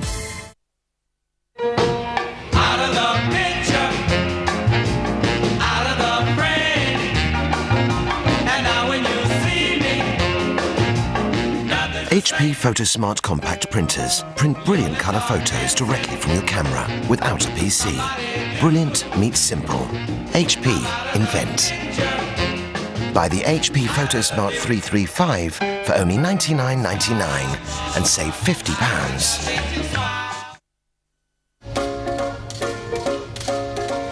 Jada, jada, jada, jada, jing, jing, jing. Jada, jada, jada, jada, jing, jing, jing. It's a funny little melody, but it's so soothing and appealing to. There's a million ways to make your day. Mars Delight. Another way to make your day. Ford dealers everywhere want you to enjoy a winter break. Just checking, Miss Buxton. Are you enjoying the winter break? Yes. Good. Take a 3-month payment holiday and a free equipment upgrade. You can get a Focus Sport, including alloy wheels and sporty front fog lamps, for the price of an LX. The British champion, the Commonwealth and European champion. Hey, Sean, I'm ready. Bring it on. A super bantamweight triple title fight. Eashan Pickering, Michael Hunter. Sponsored by StansPoker.com, Friday live at 10, Sky Sports 1.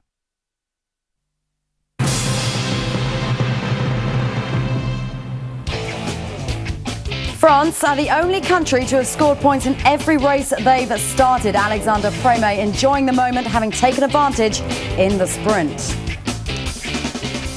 Welcome back to Estoril, Portugal, where we already have our first race winner of the afternoon in Alexander Prix. More reaction to the sprint to come. And of course, we'll be building up to the feature, which gets underway at 3 p.m. Now, talking of race winners, A1 Grand Prix first was a certain Brazilian who goes by the name of Nelson Piquet. Earlier this week, I discovered on the freezing lakes of Dorchester-on-Thames that Team Brazil's driver is happiest living life in the fast lane. Watch yourself, you ready? There it is.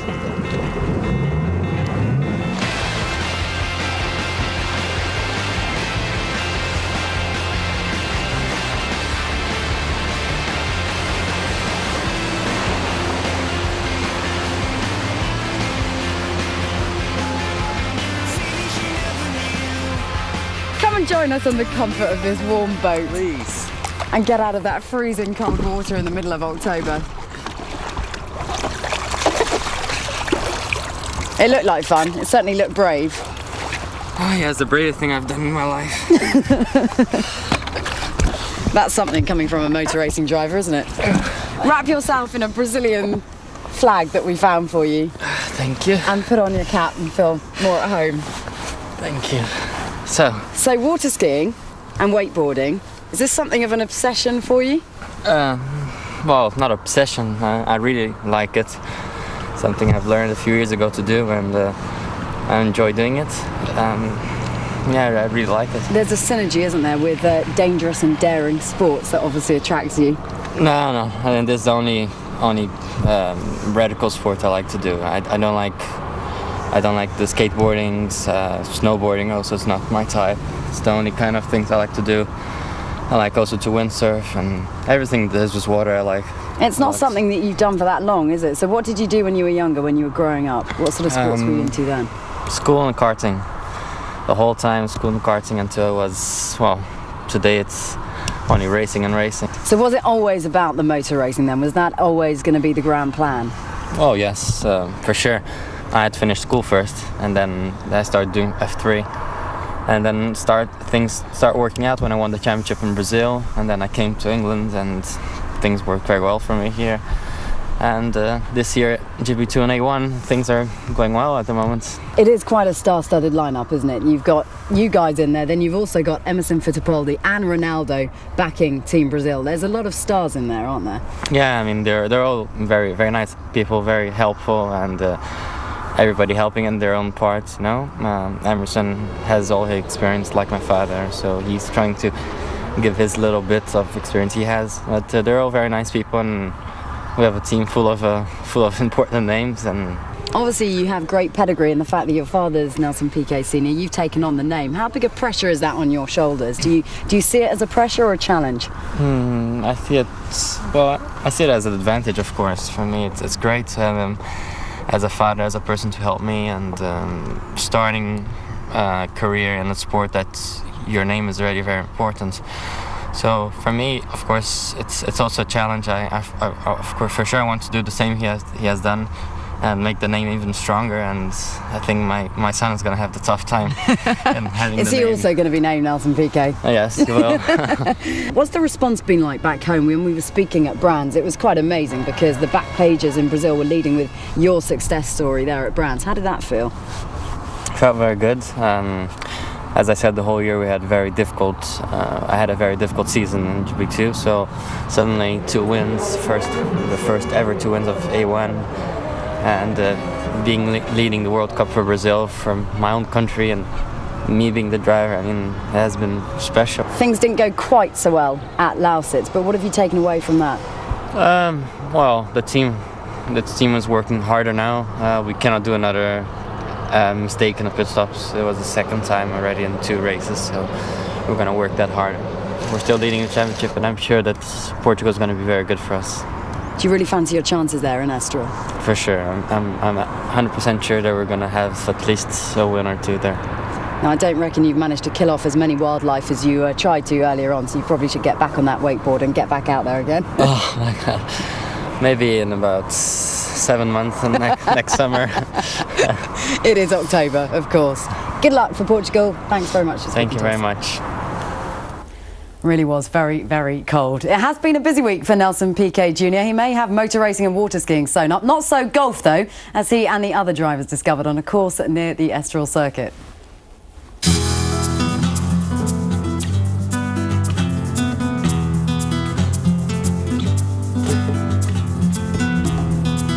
I like to show you how to putting. Good putt, good golfer.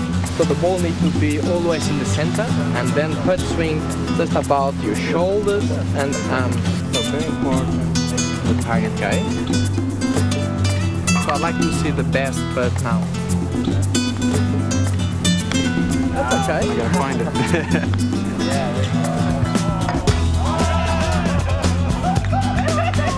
I had lots of luck, I think, on the green. And the bunker wasn't so bad. Oh, me and Tiger go way back.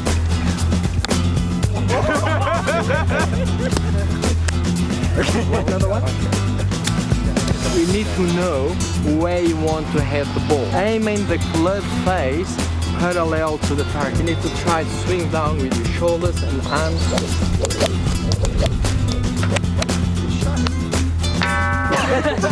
I have no idea what I'm doing. Golf is a very frustrating game. Not very good so far. Yeah, it's quite difficult. The best or worst? No comment.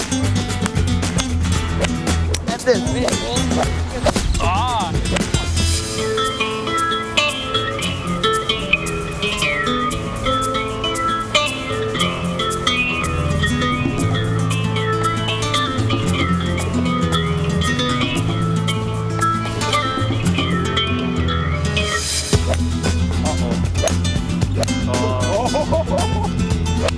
You better be good at putting, because I'm not. That's good. Yeah, and we'll go find mine. There's a cat straight over that tree. Yeah! That's the one. Yeah! There you go.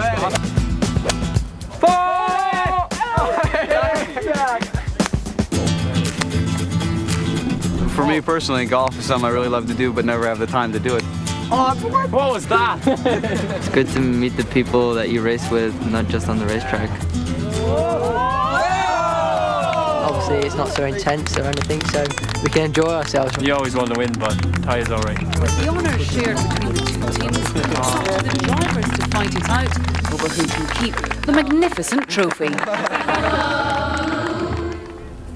So Nelson Piquet Jr. not so impressive with a set of golf clubs, it would seem, Keith. Good job that he sticking to motor racing instead. I thought he was aiming at the bucket. That's the thing, isn't it? It was quite misleading. It did sound like it might be a possibility. Sound like we dubbed it on, but we hadn't. He actually hit it fair and square.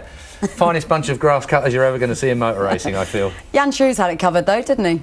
Absolutely, yeah, total natural, hole-in-one. But, I mean, golf and motor racing are very, very close, and a lot of drivers love to play golf, but they just don't have time, and you can see there, Robbie Kerr was, you know, looking a bit wild on the green, that's for sure. But slightly more impressive than Nelson Piquet Jr. Nelson Piquet Jr., though, more impressive in the sprint race that took place a little earlier. Let's go over to Lee Mackenzie, who's speaking to 1, 2 and 3 from that sprint. France, Alex Prima, congratulations. There was a great move at the start. You got past Brazil and Switzerland. Just tell us about that. Yeah, for sure, definitely. I took a really good start because I started third and I used the push to pass, and I was really close of Nelsino Piquet. And in the first corner, I passed him and I overtake him inside, and so I brake very late, and so I was really happy of this action because after the car was really good and quite good, but the car was the feeling with the car was really fine, and I think I don't know who did the best time. So yeah, me. Okay, so as the 5 laps to go I use the push to pass, 3 push to pass to do the best time. So the tire was used, and so I'm great, and I hope to do the same thing in the race too. Power boost is a specific thing for A1 Grand Prix. Is that a new development that you like? Yeah, for sure. This is really nice. I think so, because if you are close of the body behind of him, you can to overtake him when you use the push to pass. So this is really nice, and this is a great idea. Alex, thanks very much for the moment. Nelson, it was very close with everyone at the start. Just tell us as you saw it. Yeah, the start was a bit messy. To tell the truth, the pace car stayed in front of us quite a long time, and I didn't know what was happening, because for the first starts that we have done in Brands Hatch in Germany, we never had this pace car in front of us like this, and I even thought it was going to be another lap. And suddenly it moved in the last minute out, and then I accelerated, did a normal start, but Alex just came from nowhere, braked really late, and I just had to give him the space, otherwise or I would crash on him, or I had to let him go. So, and in the race, really, he had a very strong pace. I have to admit that we have to improve the car a bit more to have a better speed in the second race. And can you do that between the 2 races? Yeah, well, I'll go back now and I'll work a bit hard to try to figure out something in the car. But yeah, we need to improve, I think, for the second race with the pit stop and everything. I need to have a stronger pace and try to win the race. Nelson, thanks very much. Well, Nelson Piquet Jr. talking there about the problems of that safety car. And Keith, it's what you picked up on earlier. It obviously did throw some of the drivers, didn't it? Well, I think it's unusual. I mean, if it threw the guys in the front couple of rows, imagine what it was like mid-pack or right at the very back when, as Andy said earlier on, the concertina effect. But I think, again, it was a real opportunistic move. I don't think we can understate just how well Pramac did there to get underneath the Brazilian. And then, of course, Neil Gianni got boxed out as well. Could have been a similar situation as turn 1 at Lausitz, of course, where they all went off. OK, more from the pair of you in a minute. All cars, incidentally, are identical in A1 GP. Drivers can make the difference, though, with the use of Power Boost. Here's more. Wheel-to-wheel racing and overtaking opportunities is what A1 Grand Prix is all about. And to encourage as much passing as possible, A1 GP and engine supplier Zytec have come up with the Power Boost button. Power Boost has been designed basically to help the driver to overtake. It operates via a button. The Power Boost will only activate if the throttle is above 80%, and it also deactivates if the throttle is below 40%, and it will remain activated all the time the driver has his hand on the actual button. Here, race winner Nicolas Lapierre uses the extra 30 brake horsepower to blast past Malaysia. You only get 4 opportunities in the sprint race and 8 in the feature race. And if you use them too soon, you might be left helpless. When I was up against Canada in the feature race, every time I was going to use my Power Boost, he would use his, and it turns into a bit of a tactical race then, which is good because it involves the team and it makes the riders concerned. They can follow it all up on the TV as it happens.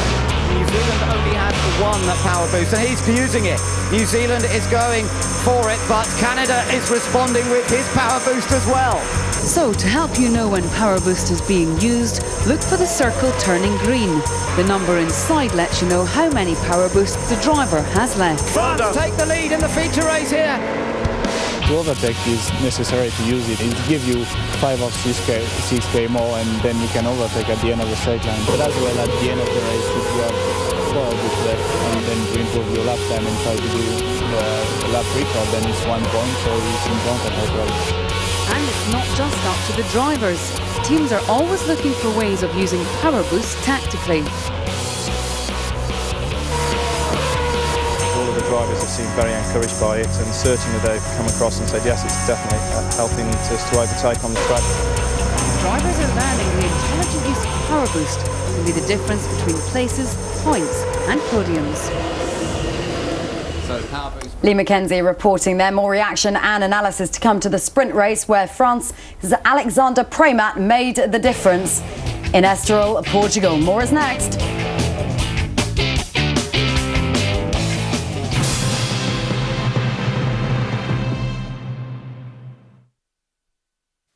The Saturday night premiere in association with Panasonic.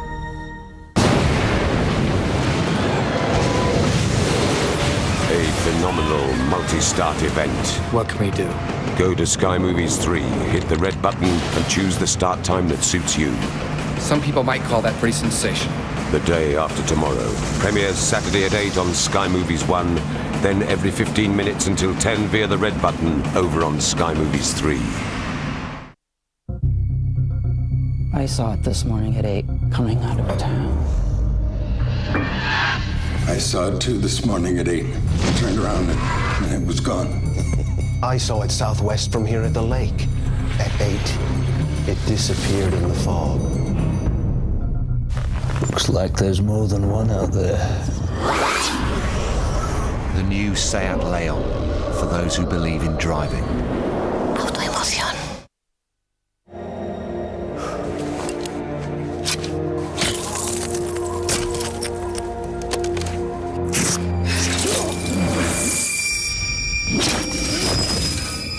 Many vital products depend on contributions from the leading chemical company. Invisible contribution. Visible success. BASF, the chemical company. Computer protection doesn't have to cost a fortune. McAfee Internet Security Suite plus Quick Clean, half price at just $24.99. Online or in-store, you've got the best of both worlds.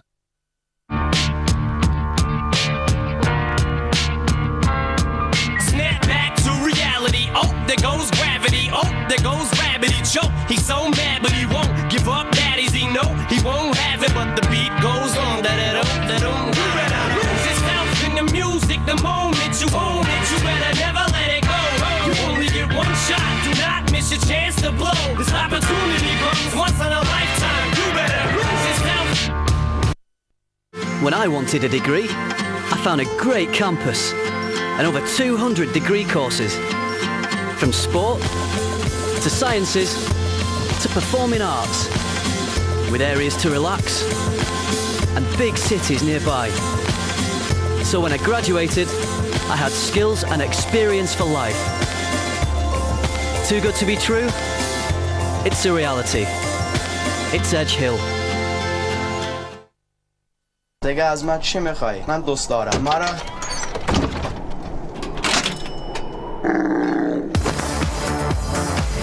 Social away, Beethoven. Thanks for the lift. Ow! Like, whoa! Watch it, dog. Shut up! Oh, and another one. Biggie, no! iTunes in your phone, baby. Hello, Moto. Nice car. That's my other one. Batman Begins, out on 2-disc DVD now.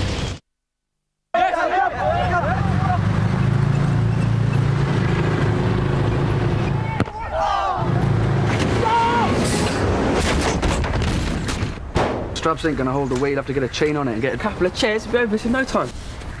Okay, we'll have to drag it up with the drops in. Maybe we can get some rope down here with some straps around it. Stand on both sides and I'll jump over the top. Oh, no, it's a waste of time. Just get him to bring Judgment is just one of the qualities you need for a career as an army officer. Nah, this doesn't look good. We're leaving it. Come on, it'll be easy. 2 minutes, Mum. It's not worth it. Come on, back in the trucks. Let's go then! Explore your potential at officerqualities.mod.uk.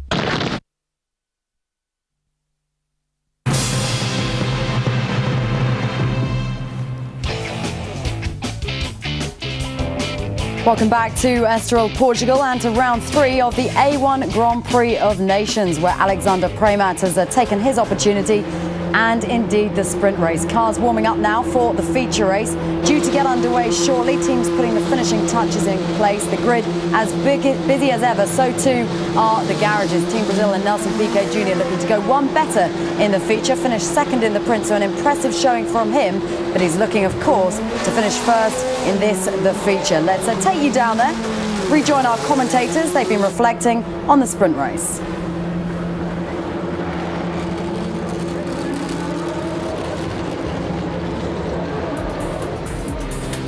Earlier race here this afternoon. Weather conditions have remained pretty good. There is still a relatively clear sky. We had some good bright sunshine just before the start of the sprint race, and everybody getting some tyre temperature up before the start. It was quite a slow start. Interestingly, Piquet referred to it, but by the time they got to the first corner, 3 abreast, France on the inside, Switzerland on the outside, Brazil sandwiched in the middle. It did look as though maybe it was China that ran into the back of Australia. Yes, China didn't come down the inside. There was nowhere to go, and the collision occurred, and that took out 5 cars, in fact 4 of which then went onto a tyre. This was the result of contact with Team GB. Team Ireland into the pits, spending a long time getting a nose change. But here was one of the key battles, and it was fought hard and long between Germany and Team USA. Here's another battle that was going on for 4th place between the Czech Republic, Thomas Enger, and of course there, the fans of Jos, the boss Verstappen, for the Netherlands team. Yeah, Brazil tried everything to close the gap up to France. Meanwhile, right at the back of the field, we saw the dice between Austria and Lebanon. Asil Shaban ran wide, and Matthias Lauda was through for Austria. And for a moment, the United States got past Germany, but it was only for a moment. Yes, but Adrian Sutil decided and determined not to give up that position, fought back very strongly indeed, but it was really all about France. They dominated. They used the power boost button to get advantage at the start into turn 1, and they used it subsequently to consolidate fastest lap of the race. Yep, fastest lap so far. I wonder if that'll end up being fastest lap of the entire day. So there, that was the sprint race then, but we've got to look forward now to the feature race, and that's what the teams and drivers are preparing for inside the Portuguese pit. Alvaro Perez. Let's see whether he can improve. He picked up 5 points, finished in 6th position in the sprint race, and now he's got to try and do a couple better than that, see if he can keep on scoring and again get a decent pit stop. Perhaps even he could be on for a podium. Yes, and Team Portugal slightly later out, in fact still in the garage, as other teams who have already been out have completed a lap come through. They're allowed to do this, drive through the pit lane at 40 miles an hour, and then inevitably they'll make their way onto the grid. And certainly there must be a very, very confident Team France with that dominant victory in the sprint race, who will eventually go on to the grid. They may go back. Yes, he's going to go through the pit lane and maybe do 1 lap more, maybe 2 laps more, just dependent on the feel that he has with the car. Another set of tyres, of course, on the car. Just wondering whether they are, in fact, they're not new tyres. So some teams thought they might have a new set today which they could use. And in the sprint race, again, it is key to get away cleanly from a standing start this time. And the pole position will, in fact, be on the left-hand side of the track as opposed to the right-hand side of the track, which we saw for the sprint race. Yes, that's right. It changes around for the standing start. With the staggered start, the outside will now become pole position. Cars heading their way out onto circuit once again.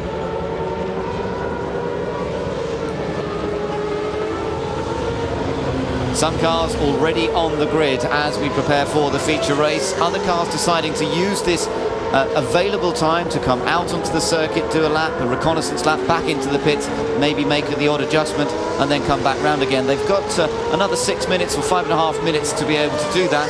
Then the pit lane closes and they must then be on position on the grid if they're to start from their grid position. There we can see some support for the Australians, and of course it'll be Australia next on the calendar for A1 Grand Prix. Yes, the first trip down to the Southern Hemisphere to the Eastern Creek Raceway just west of Sydney in Australia. So a lot of expectation down in Australia to see the A1GP cars for the first time, and of course pressure will be on Australia, who have seen 3 drivers so far in the series, with Will Power in Great Britain and Christian Jones in Germany, and now Will Davidson here in Portugal. And we spoke earlier to team principal Alan Jones and asked him what are Team Australia planning on doing. Are they going to consolidate with one driver, or are they going to still operate on the principle that on Friday both drivers will have the opportunity in those 1 hour practice sessions? And they said, we are going to give them both 1 hour on Friday. Whoever is the quickest will then move forward for the rest of the weekend. Thomas Scheckter of South Africa coming back into the pits to make some more changes. He's one of the drivers that made up the most places from his original grid position.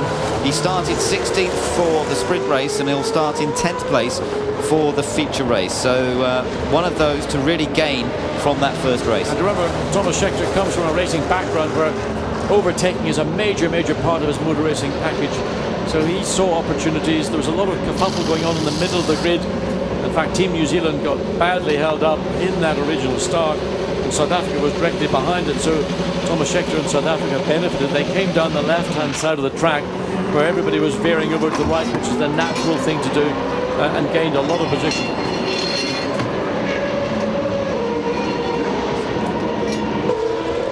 Just looking down over the grid and just checking the points as we do there. France on 39, but remember Brazil also on 39 points. But France had the slight edge in terms of an extra race victory, and at the end of the season, if there's a tie, of course it will depend on the number of race wins that will determine which of 2 tied nations will become the series winner. So that's why France being shown as first, but Brazil on the same number of points. And there is Nelson Piquet Jr. heading up back around the track once again. Good conditions have remained here this afternoon. I don't think there's any danger of rain. Looking from our commentary position, there's a little bit of hazy cloud, but there's no real heavy rain-bearing cloud, and we should be on for another dry race. Now, Jos Verstappen had a good race. 4th place he finished in that first race, in the sprint race, having a wonderful dice with Thomas Enger throughout. Let's hear from him.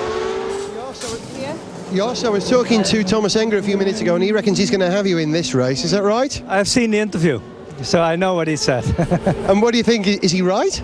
Oh, at least he can try. I mean, that's the racing we do, and I think that's good about A1. You know, we have a fair chance. You know, we have a standing start now, so everything is possible. We have to do a pit stop, so anything can happen now. We have changed the car a little bit, so I think we're a little bit better now as well. But it's a fair fight, and that's what everybody wants to see. Things seem to be getting better and better for Team Netherlands, don't they? No, hoping we keep making progress like we have done now. But it is going better. We're learning about the whole thing, and yes, we're making progress. And over your shoulder, Jos, look, a sea of orange. Go on, give him a wave. I know. I mean, I gave him a lot of waves already. So no, it's good to have the fans around. I mean, they're following me everywhere, and it's good to see that, and I'm really happy with that. Jos, thank you wel. Okay, alsjeblieft. Jos Verstappen, there you can see the supporters for the Dutchman. Fantastic amount of support here again in Portugal. So will they see their man on the podium this time? There's every possibility, but as we heard from Jos himself, it depends on a great deal of factors in the feature race, how the start goes and how the pit stop goes. Let's take a look at how the grid lines up And on the pole position, the man who won earlier on in the sprint race, it will be Alexander Preymat of France, starting this time from the outside of the track. He starts for France in pole. Brazil second. They'll have the inside, but they're slightly further back. Switzerland and the Netherlands on row 2. There's Jos Verstappen. Can he get past Neil Yarni? We'll find out. Thomas Enger and Alvaro Parent line up on row number 3. Then it's Canada's Sean McIntosh with Malaysia's Faris Fauzi. Then Indonesia's Ananda Mikla and South Africa's Thomas Scheckter. Behind them we've got Italy and Germany. The USA and New Zealand. It could be a repeat of USA trying to get past Germany. Russia and Austria together there on row 8. Then it's India and Lebanon. And now we're back to cars that had problems. Ireland and Great Britain, who had a clash in the first race. China, Australia, they tangled in the first race, and Mexico and Pakistan appear to be innocent victims of that. As a result, they will start from the very back of the field in the feature race here at Estoril, the second race of the day.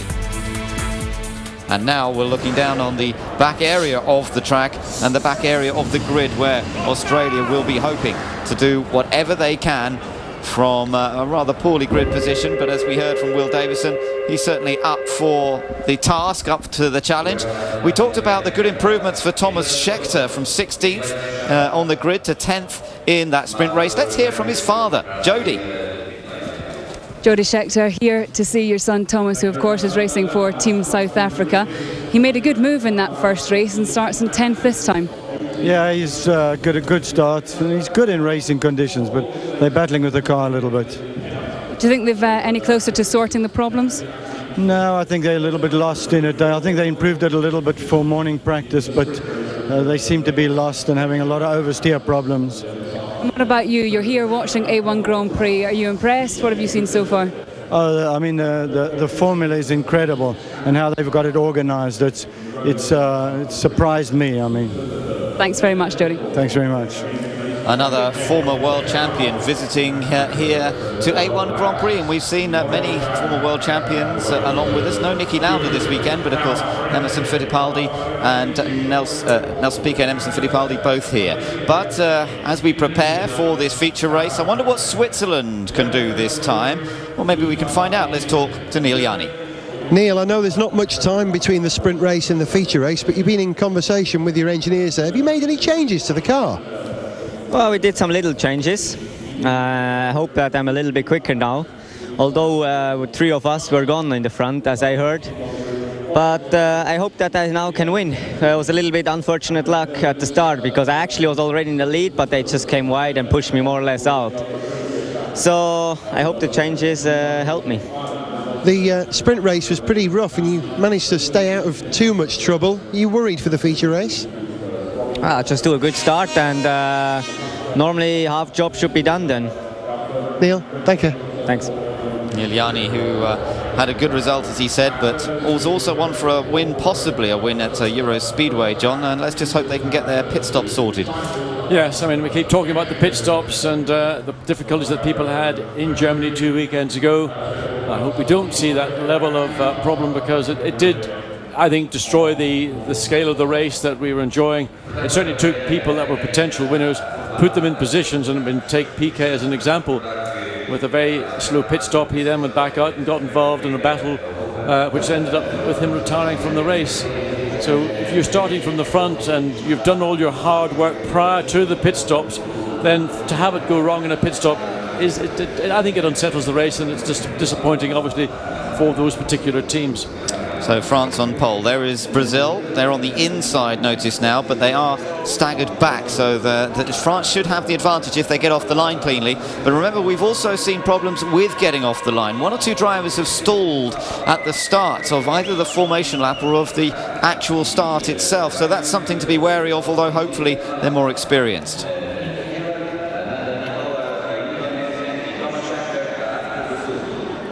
Neil Yarni, we heard from a moment ago, taking his time to get ready to get in the car. We've still got just over 10 minutes before they're waved away. And then behind these podium finishers from the first race, there is the orange car, the Netherlands car, Jos Verstappen.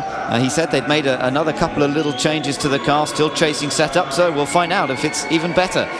Well, again, going back to the difference between an 18 lap and a 36 lap race is that the car will change a lot more over the duration of 36 laps, of course, dependent on where you do make that change from one set of tyres to another. Now let's hear from Canada's Sean McIntosh. Sean, you've got some good company down here. Alvaro Parente to your right and Thomas Enge just in front of you. You looking forward to this? Yeah, I mean, the first race was pretty lonely, but we made a few changes to the car and hopefully they'll be all right, but we're up here mixing with the big boys. It's pretty warm and dry now. You did pretty well in the wet. You don't seem to care what the weather is. You're happy. No, I mean, one thing about racing in England, I've been doing that for the last 2 years. It rains a lot. So I've got quite a bit of experience in those conditions. As it's getting warmer, the balance is changing on the car, but you just got to adapt as the race goes on. I know you and Robbie Kerr have become real pals, but also real rivals. He's way down there. Yeah, I mean, just seems to have some bad luck in that sprint race. You got to be really good on the sprint race because it's basically qualifying for the main one. Good luck, Sean. All right, thank you. Impressive youngster, isn't he, Sean McIntosh? Yes, and I think he was one of the very few drivers that in fact never used his push to pass button. He, for some reason, found himself neither needing it or thinking the use of it was necessary. So they were taking a leaf out of Andre Primat's Team France's book. Use it at the start and get that little bit of extra horsepower, 30 horsepower advantage, as long as you keep your foot full on the throttle. Once you lift off the throttle, then it disengages, and then your one usage has been completed.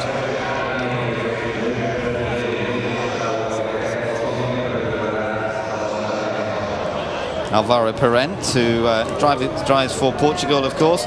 Best result that he's had this year was in that sprint race here, and suitably enough at Estoril, finished in 6th place. Before that, both in Brands Hatch and in Germany, he was just inside the top 10 in Brands. He was just outside it in Germany in the second race, so he was unlucky in the first race. They were a retirement early on. So things coming together. He's not as experienced as some. He hasn't got the GP2 racing experience, but probably a little more experienced than Sean McIntosh. There is Sean once again, and the 20-year-old who has raced, as he said, in the UK the last couple of years, but in Formula Renault, which is a category you would say normally several steps below this. Yes, it certainly doesn't have the levels of power or the braking capacity, the handling. But Sean McIntosh, Team Canada, have been, I think, one of the most impressive entries so far this year that I've seen. And he's a young guy who's gotten in, he's gotten on with the job. He's not been saddled with maybe great reputation. He's just come and done a strong job, and every race moved forward. Let's hear from Thomas Scheckter now. Thomas, it was a good start from you in the sprint race. You've got through to 10th. Are you happy with how things are going now? Yeah, we're still working on the car, but this team's worked non-stop, and I give credit to them. It's been a lot of hard work. We got a good start there. We've changed the car a little bit, so just looking forward to the race. Is the car getting much more as you'd like it? Is there still a bit of work to be done? There's still work to be done, but the good thing is we're moving logical in the right way, and if we keep bumping up the grid every race we go to, hopefully by the end of the season we're running somewhere up the front. Thomas, thanks very much. Thank you. So Scheckter scoring the 1 point for 10th last time in the sprint race, or the sprint race earlier on today. Can he get further up the field now? They've got some points from Brands Hatch and now from Estoril. Let's see what he can do in the second race. There is Ananda Mikkola. We heard from him in the interval. He and Fares Fawzi had a great dice throughout. He felt that the car wasn't handling quite so well towards the end of the race, but nonetheless still scored some vital points. But the man who didn't score points and was involved in a good dice himself was New Zealand's Matt Halliday. Matt, I know you got your earplugs in. I don't know if you can hear me. This is unusual seeing Team New Zealand down here. Yeah, it's a tough weekend for us. We've got a few issues that are causing us some grief. So we'll have that resolved for the next round, but it's just made it a bit tough this weekend. But we'll go out and do our best, hopefully try and get some points. But yeah, it's really difficult at the moment. Yeah, how do you see this race then with these kind of difficulties? Yeah, well, they're not going to get any better, so it's going to be tough. But maybe there'll be a bit of attrition. We can have a good pit stop and hopefully get up and get some points, and then go on to Australia and have a good one there. Good luck, Matt. Thank you. I wonder if we'll see them make a fairly early pit stop, John. The crew seem to be pretty well drilled at that team. Well, it worked for Team GB in Germany, and Matt Halliday expressing there's some problems with the car, but he also did get trapped really in that middle pack. He sort of got squashed. Cars came from the left, came from the right, and he was sort of sandwiched between them, and he had to get out of the throttle, and he may have had to brake. So he was swamped by maybe about 6 or 7 cars from behind and never really recovered from that, compounded by the issues that he's just talking about. So again, the option is when you're that far back there, you see his car, the black car for Team New Zealand on the left-hand side, maybe just come in and lap 2 or lap 3 when everything is in relative terms cool and there's no pressure. And that's, I think, a lot of the key to the pit stops that we saw in Germany. When we had the safety car on track, everybody then dived into the pits.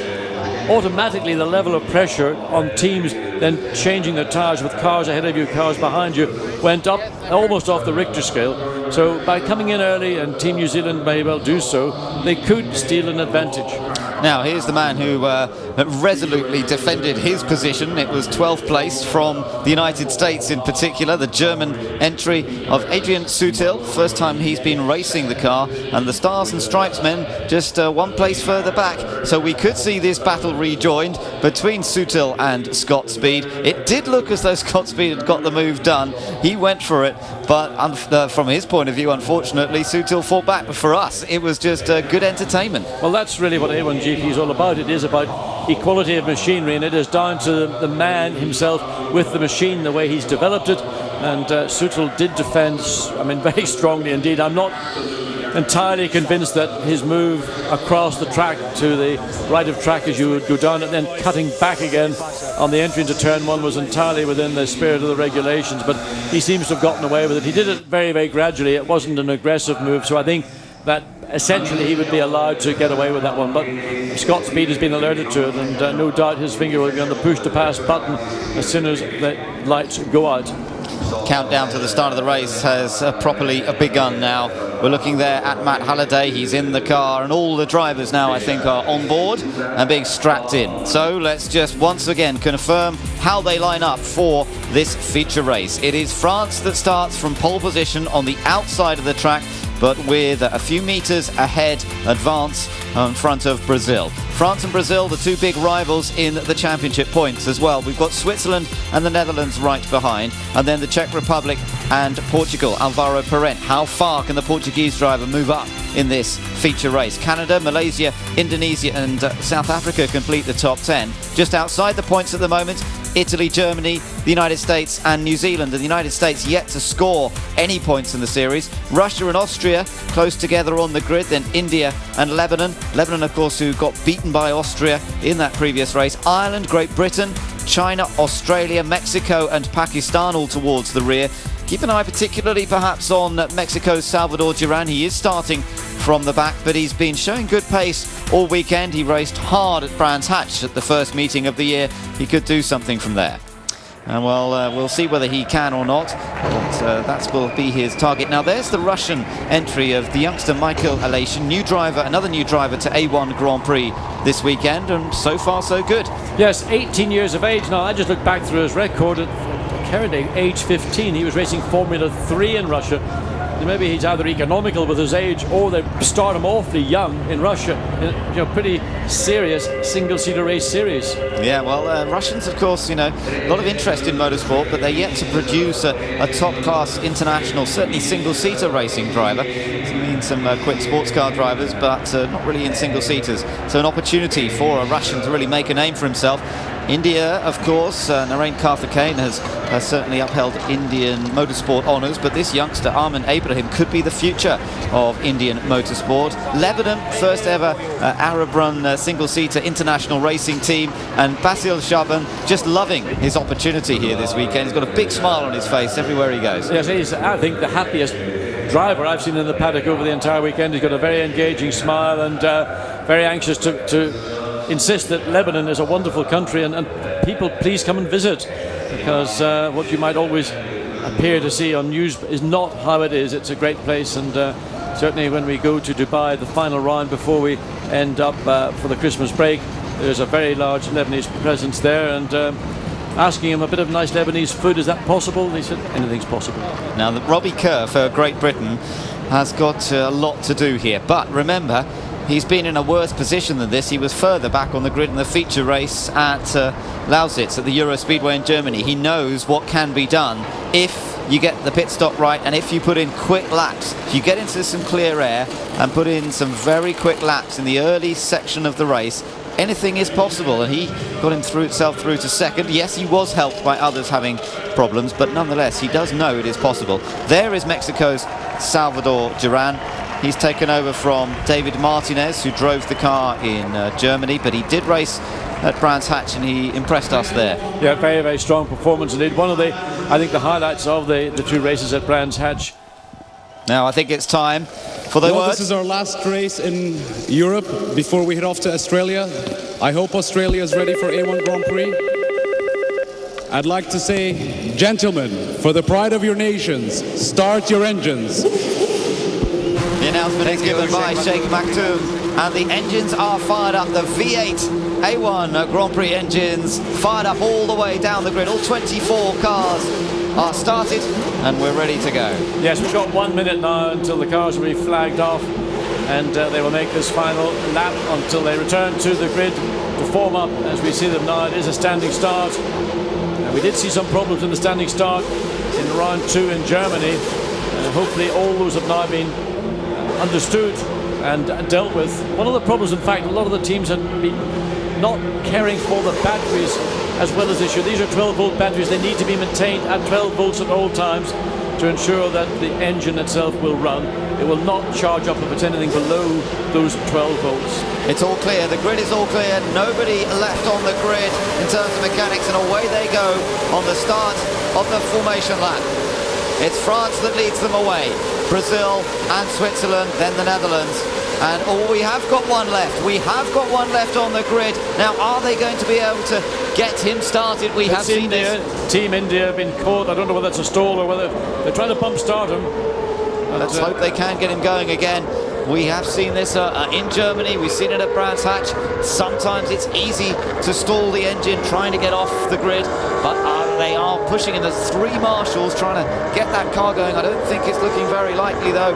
And of course, Arman Ibrahim, a little inexperienced. He might be trying to get the car started before there's enough speed going. Well, let's just hope they can get the car moved in time. I can see one of his mechanics rushing down there actually with a battery pack as well. The rest of them, meanwhile, are making their way around the track. Yes, and they've got about 100 yards to go before they can get that car to an opening in the pit wall. And the cars are already making their way around. They're coming up to turns 8 and 9 already, so it's not going to be that long before the entire field forms up on the grid properly. We've still got Team India. He's still trying to bump start the car. Yeah, that's now got one of the Team India engineers with a battery to try and jump start it, but they've just got to get this car clear of the grid. It's got to be started from the pit lane.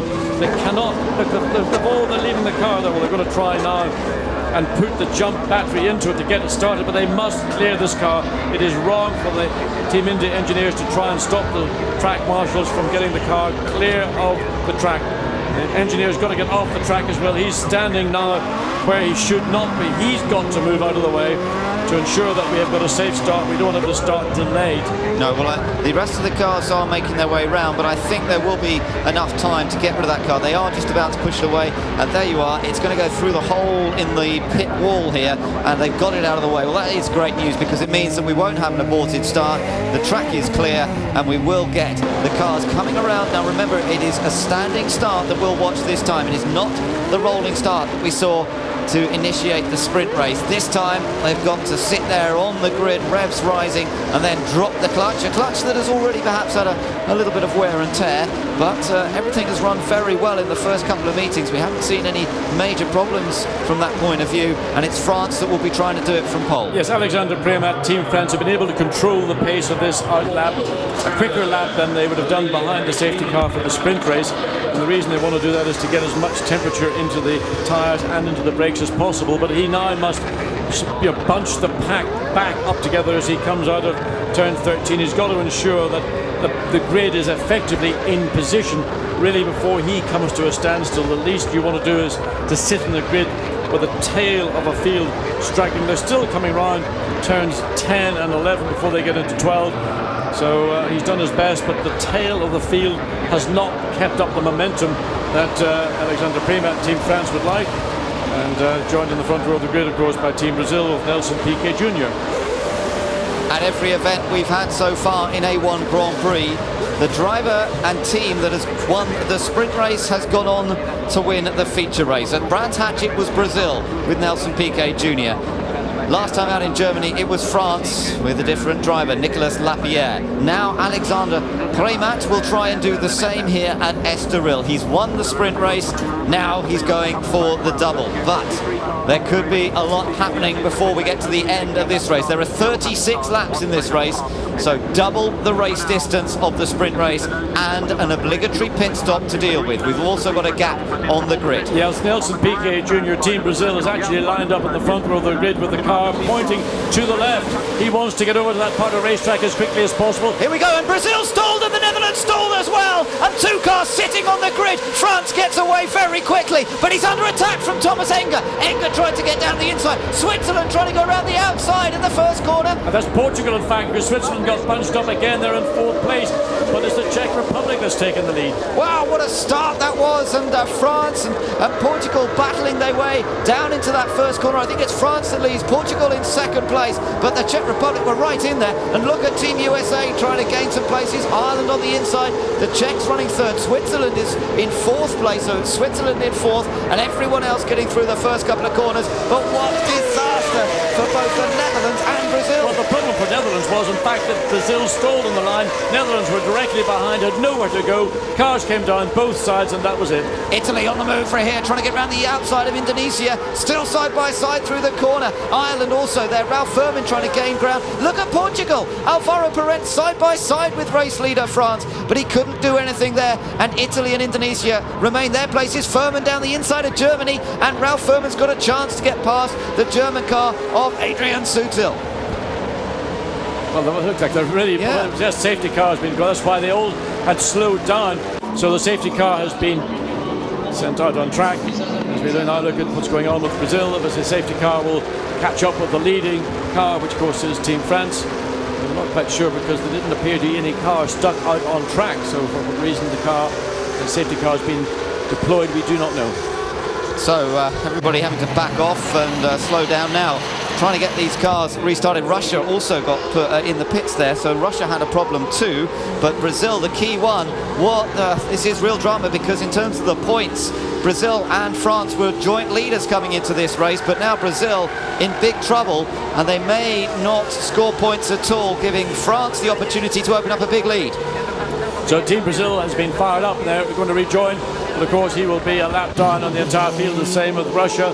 We don't know what's happened yet to the Netherlands team. We didn't see whether they managed to get started and go out, but Team Russia comes to a halt at the end of the pit lane. Now he's flagged off, so he can join up to the tail end of the snake of cars.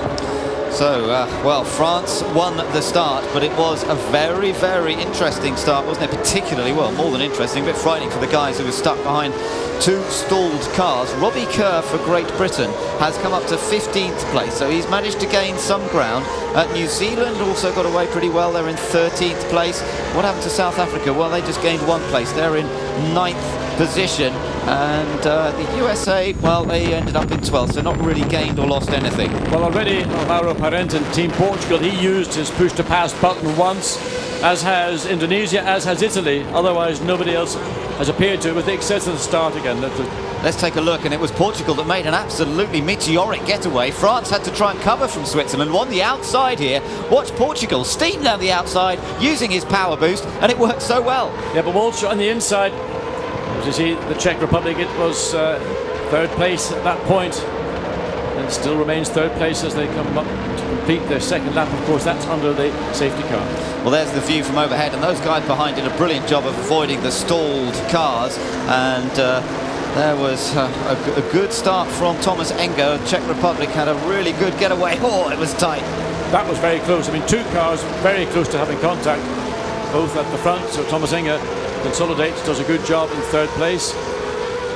Switzerland back and forth. Indonesia in 5th place. Italy in 6th. Right, now the safety car's coming in, John, but watch for pit stops as well, because they will be able to make pit stops now. And it's Switzerland making a pit stop. So into the pits, no, I think that's Indonesia. Switzerland are on the attack of the Czech Republic. They're going for third place, coming down. Great restart by France. Look at the battle going on behind Portugal, then the Czech Republic, then Switzerland. And as they all head into that first corner, in fact, they keep it clean. Great restart there by Alexander Prema. Look at the number of cars that have chosen to come in.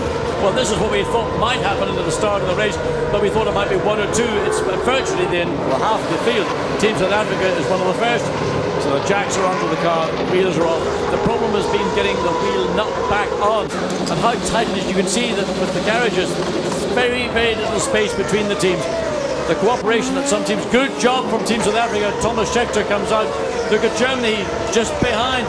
Now Adrian Sutil is going to contest that even in the pit lane. Yeah, but Great Britain out pretty quickly as well. Great Britain are fourth in that queue, I think, so not as quick as one or two. But of course, Scheckter was in earlier than him, so was Germany. And we're waiting to see whether Pakistan is away. Yes, Pakistan gets away cleanly. Yes, this wasn't a particularly good stop. Pakistan was sitting there for quite some time. Nonetheless, back into the race. As we look at India now, as it makes its way down slowly the pit lane, followed by... Yep, they were coming down, China coming down there as well. Also into the pits is Malaysia and New Zealand.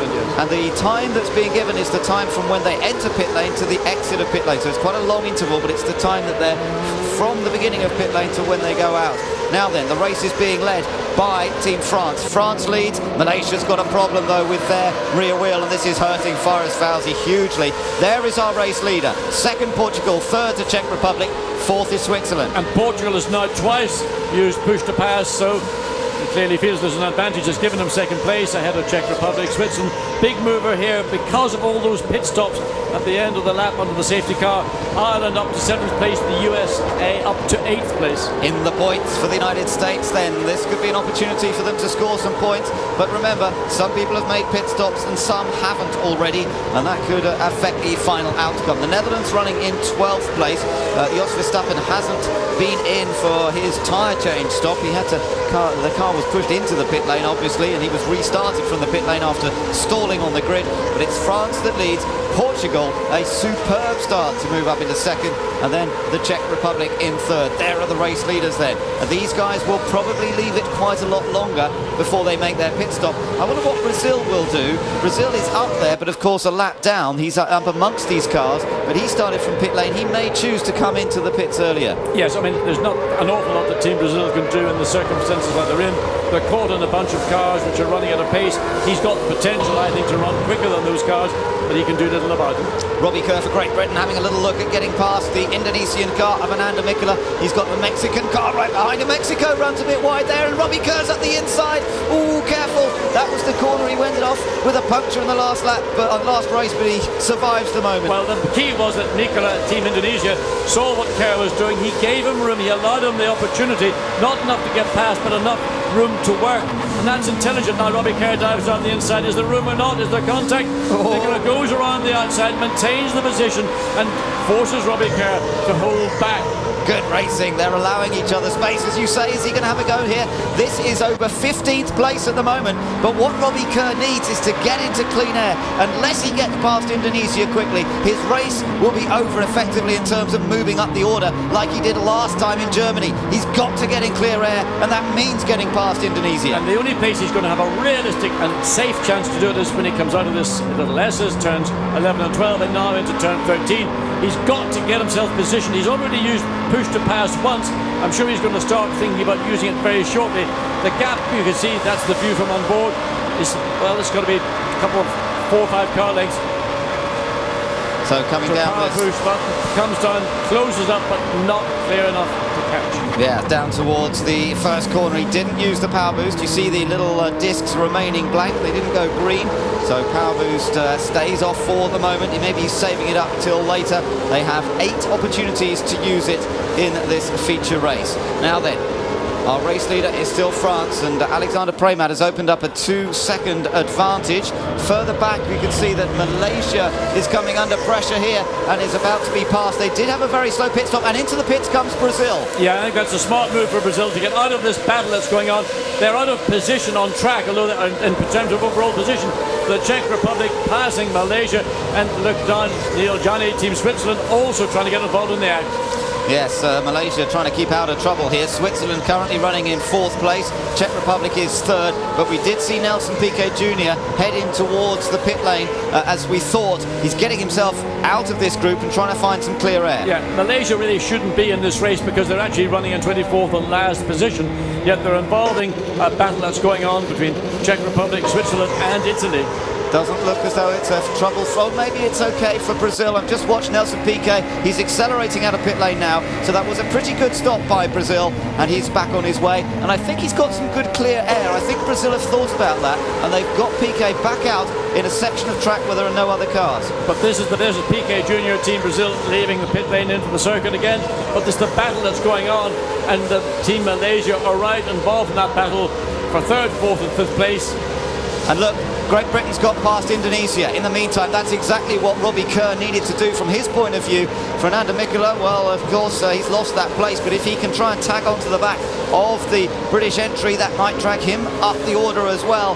And Robbie Kerr is now going to be absolutely on the limit every lap to try and use a good pit stop as he did in Germany. But he's some 6 seconds behind Team South Africa in 14th place, so he's going to have to run that down, or as they did back in Germany 2 weeks ago, opt for an early stop. Well, South Africa have stopped as well, of course, so that is a crucial matter. Malaysia still getting involved here. What's that about? Well, Malaysia's running in 24th place, but Faraz Fawzi is here to go motor racing. Yeah, Team Switzerland decide to come in. Right, this could be for a podium spot, remember. Switzerland running up with the race leaders. So, one of the most important stops that we'll see, the slicked tyres come off, the new tyres go on, and this is where sometimes we get a cross-threaded wheel nut. They're being quite careful to put them on by hand first before applying the gun. That's a good stop from Switzerland. Watch the clock, it'll stop as he comes out of the pit lane, giving us a total time from pit in to pit out, and as he goes across, well, it's going to be about 38 seconds, yeah, 38.1 seconds. But a very good piece of work in the pit lane by the Swiss team. Gets Neil Jarne out on back to track, and still France leading from Portugal by just under 4 seconds, and the Czech Republic a further 2.5 seconds behind Portugal in 3rd. So he rejoins ahead of Germany. That's interesting because that means he's actually out behind Jos Verstappen. And Verstappen, who came in and had that problem earlier. Well, he hasn't been in yet for his tyre change. He had a problem with his car off the line, so that really hurts his attempts.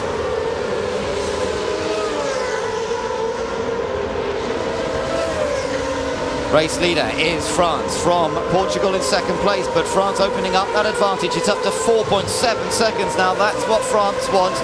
A bit of a margin to give them some leeway. 3rd place, the Czech Republic, the red, white and blue car there. Then the Malaysian car, the yellow car, that doesn't count because he's down in 24th place. So Italy actually running in 4th as a result of the pit stop of Switzerland. That brings Italy into 4th, Canada into 5th, Ireland is 6th, Australia 7th, USA in 8th. But interestingly is this man, Jos Verstappen, the Team Netherlands, who's actually the fastest car on track right now, and Netherlands running in 11th place, having been caught behind Team Brazil as Team USA makes their stop. Yeah, let's hope this is a good one, and that looked pretty good. Now remember, it was 38.1 seconds to the line. For Switzerland, it's going to be a little quicker, 35.7. That was a great stop by USA.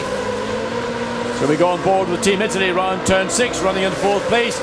7 power boost button opportunities available to them, 29 laps to go.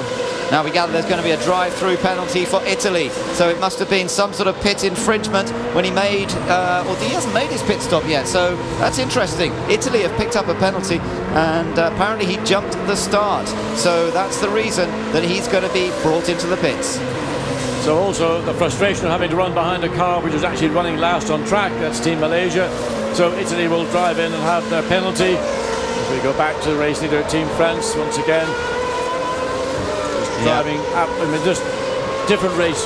Yeah, fantastic performance this so far from Alexander Premat of France. He won the sprint race and he's just about managed to get away ahead in the start of this one. Now in for his drive-through is Italy, but in for his proper wheel change stop is Canada. Sean McIntosh into the pits, and Italy also.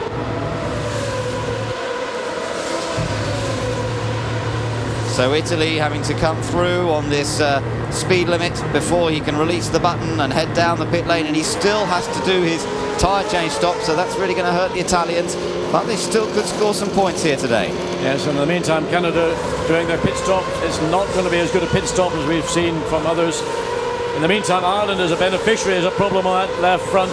Ireland a beneficiary not only of Italy having to do a drive-through, but of all the pit stops, up now into 4th position, some 13.5 seconds behind race leader Team France. Oh, Canada look as though they may not score points in the second race here today. That was a very slow stop to the line. It's 51.0 seconds, and so he's lost some 15 seconds on the quick stops that we've seen so far.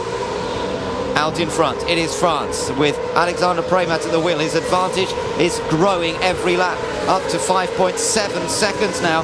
The Portuguese car running in second place has a margin over the Czech car. The Czechs then with a useful advantage over Team Ireland.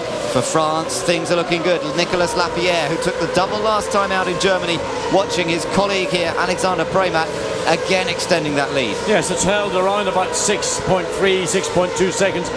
Pretty much the same lap time from Portugal in second place and France leading. Premat pushing very hard, locks up as he comes into turn 3, then the uphill climb into turn 4. Used his button, in fact he is one of the few yet to use the power boost button. We saw him use it at the start of the sprint race, we saw him use it in the middle sector of that sprint race to try and confirm the fastest lap of the race. That has now gone to Brazil.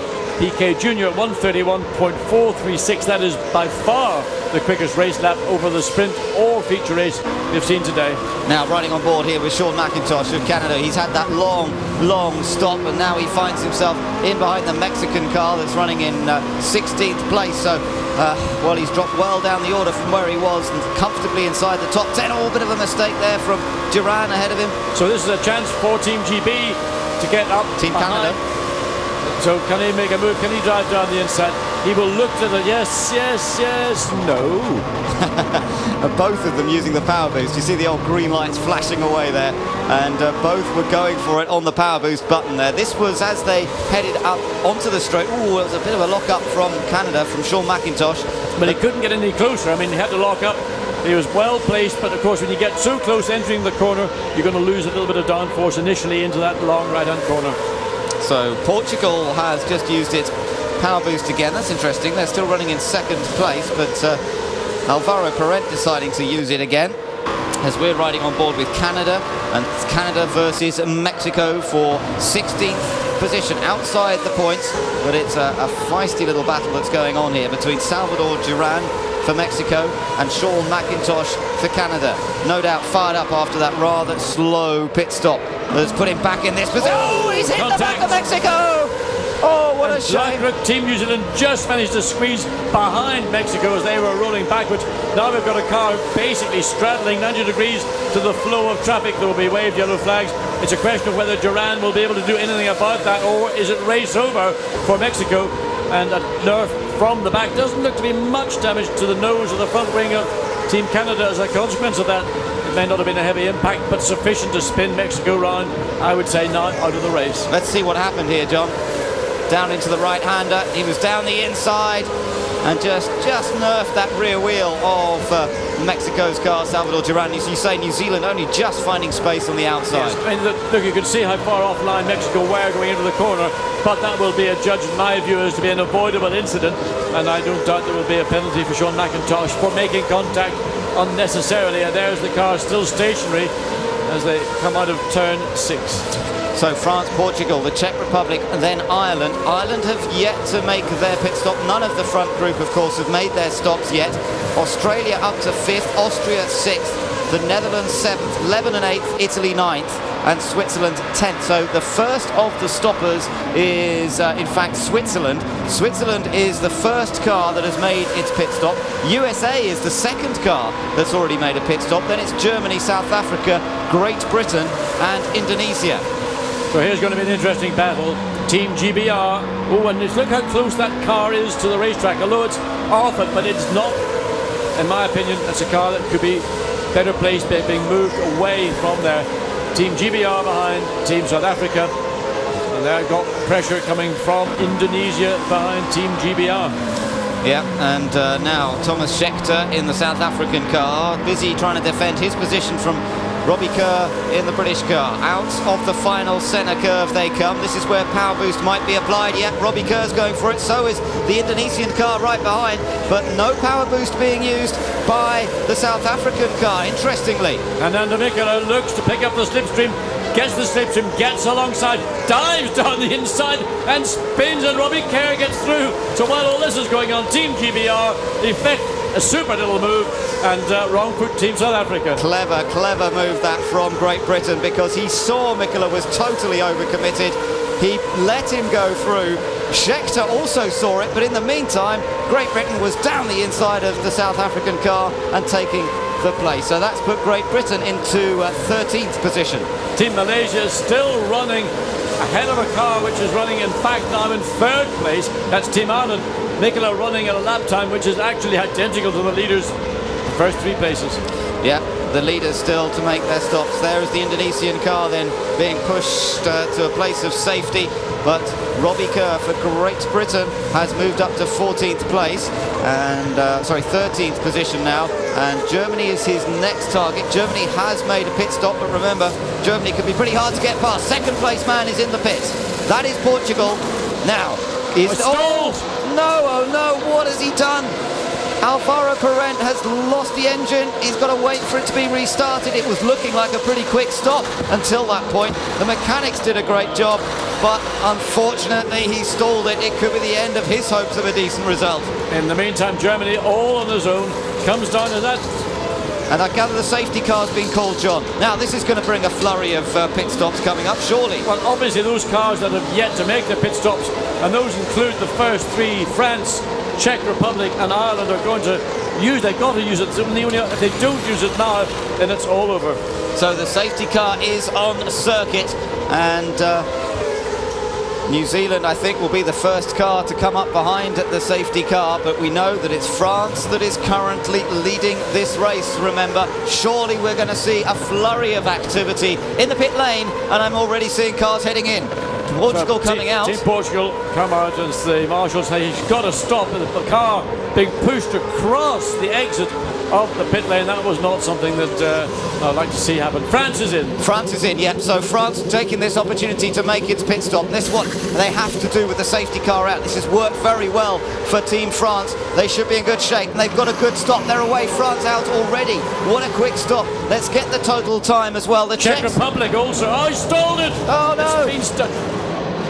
What has happened to Thomas Enger? Yeah, it looks like he stalled it, and that's blown his chances of a decent one. Team Ireland have got underway, so they will effectively, when all this unravels, will certainly be France, then Ireland in terms of those that were leading. There's a waved yellow flag again down at the exit of the pit lane.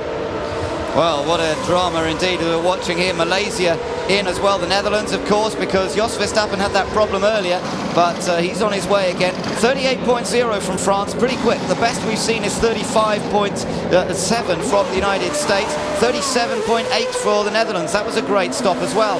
So Jos Verstappen's crew going to work very effectively as the safety car leads them around. There were cars off, they had to sort out that Indonesian car as well, and the safety car was brought out. So safety car on track with 23 laps to go, and the only car that appears yet to have made a pit stop, not made a pit stop, is the Lebanese car. Everybody else has been in once. Italy had been in twice, of course. Once was for that drive-through penalty, and then the second time was for his wheel change. So, well, let's see what happens as they all gather themselves up behind the safety car. We're just looking at some replays. This is when Indonesia went down the inside. Both drivers ahead saw it happening, but then Robbie Kerr took advantage and slipped down the inside, passing South Africa. Yes, that was a crafty little bit of overtaking. He got himself in position, and then Thomas Scheckter really caught off guard by that car, not knowing quite where it was going to go. And in the meantime, Robbie Kerr saw the opening, saw the opportunity, stuck the car down the inside of the corner and took the position away from South Africa. Here's the on-board view of we're waiting for it. There he is, that's Nicola, Team Indonesia. Hit the water, in fact, didn't really help. There was water in the curb there, that contributed to the spin, but essentially he was just far too fast in the corner.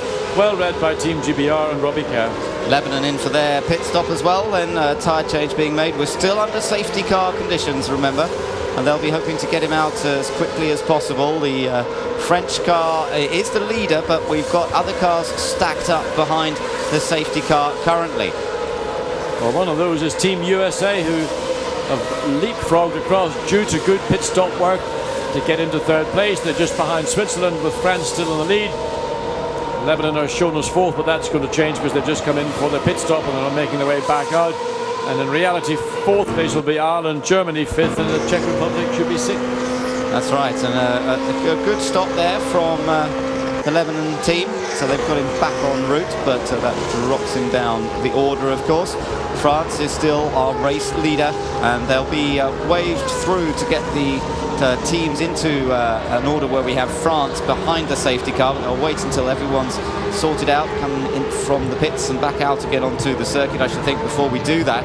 Interestingly, look at Brazil, just in behind France on the road, but they're down in 19th place. Remember, they had that problem at the start, which they haven't been able to recover fully from. And what's happened to South Africa? Thomas Scheckter has pulled off. Now, whether that's the result of a mechanical problem or whether that's an error from Thomas Scheckter, we don't know. It's certainly, let's look again and see what is Thomas. Well, he's been warming up his tyres, I think, and he's actually either clipped somebody or look, pointing down. Tocacello is pointing down to this Team South Africa car. Now, whether there's water or fluids or something coming out from that car, that's difficult to tell, but he certainly indicated there was something.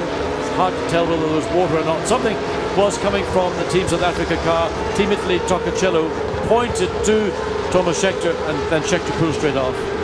So that's really disappointing for South Africa, because they were just outside the points, but they had a possibility of scoring points again. Now they're waving past the safety car until they pick up the race leader, France. So they're thinking about being allowed through. Now he'll try and pick up France.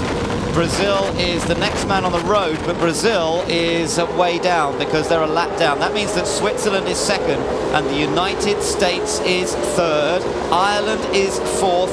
So once again, as a result of some early pit stops, we're seeing some real changes in position. There's Salvador Duran heading back. Yeah, he's trying to find his way back to the pitch, but it's pretty steep climb from where his car has stopped. That's done at turn 3. In the meantime, safety car picked up the leader of France, Switzerland second, USA third, Ireland fourth, Germany fifth, and Czech Republic in sixth. It's interesting that Netherlands up to 7th place, but of course pit stop for Team Brazil did not go as planned. Yeah, but yes, I think they were also much slower out at the start, I think, John. Netherlands managed to get their car started much quicker after it had stalled and they got pushed away. I think Brazil took longer to get going. Now, Dave Price, with his chin in his hand there, he's the man looking after the American car, and they've got their best position that they've had potentially here. They're in third place. They're behind Switzerland. They're also behind on the road the Brazilian car, but that doesn't count for position. No, but it may have a significant bearing, because I don't think that Team Brazil and Piquet are just going to, well, they might just wave those other second, third place cars through. On the other hand, he might decide, I'm going to go racing here. I've got nothing to lose, and if I interrupt the battle for the podium, well, so be it. Scheckter, helmet off. End of race for him, I'm afraid, and no chance to score points. Looking at others who are in the points, Czech Republic 6th, Netherlands 7th, Australia 8th, then 9th place it is Great Britain, and 10th place after that very slow stop is Canada. So the slow stop certainly hurting Canada, but then again the safety car at least has bunched them all back together, so it gives Sean McIntosh a chance to perhaps move his way back into slightly further up the top 10. Yes, and they'll be focusing very much on the back of Team GBR, Robbie Kerr, and it will be an interesting battle between two of the chums that have sort of made a friendship in the A1 Grand Prix series. Yes, almost sister teams, those two as well, and see how they get on track here, because Canada and Great Britain, as you say, will be dicing for position. They're 9th and 10th currently. Australia have done well when you consider that they started right at the back of the field for the feature race here. They're now in 8th place, so good tactics again. That taking that early stop and getting a good early stop in has proven to be very, very effective. Switzerland did a good stop, so they're in 2nd place, although they're the 3rd car in that line because Brazil are lapped down. But USA, especially good for them. It's worked effectively.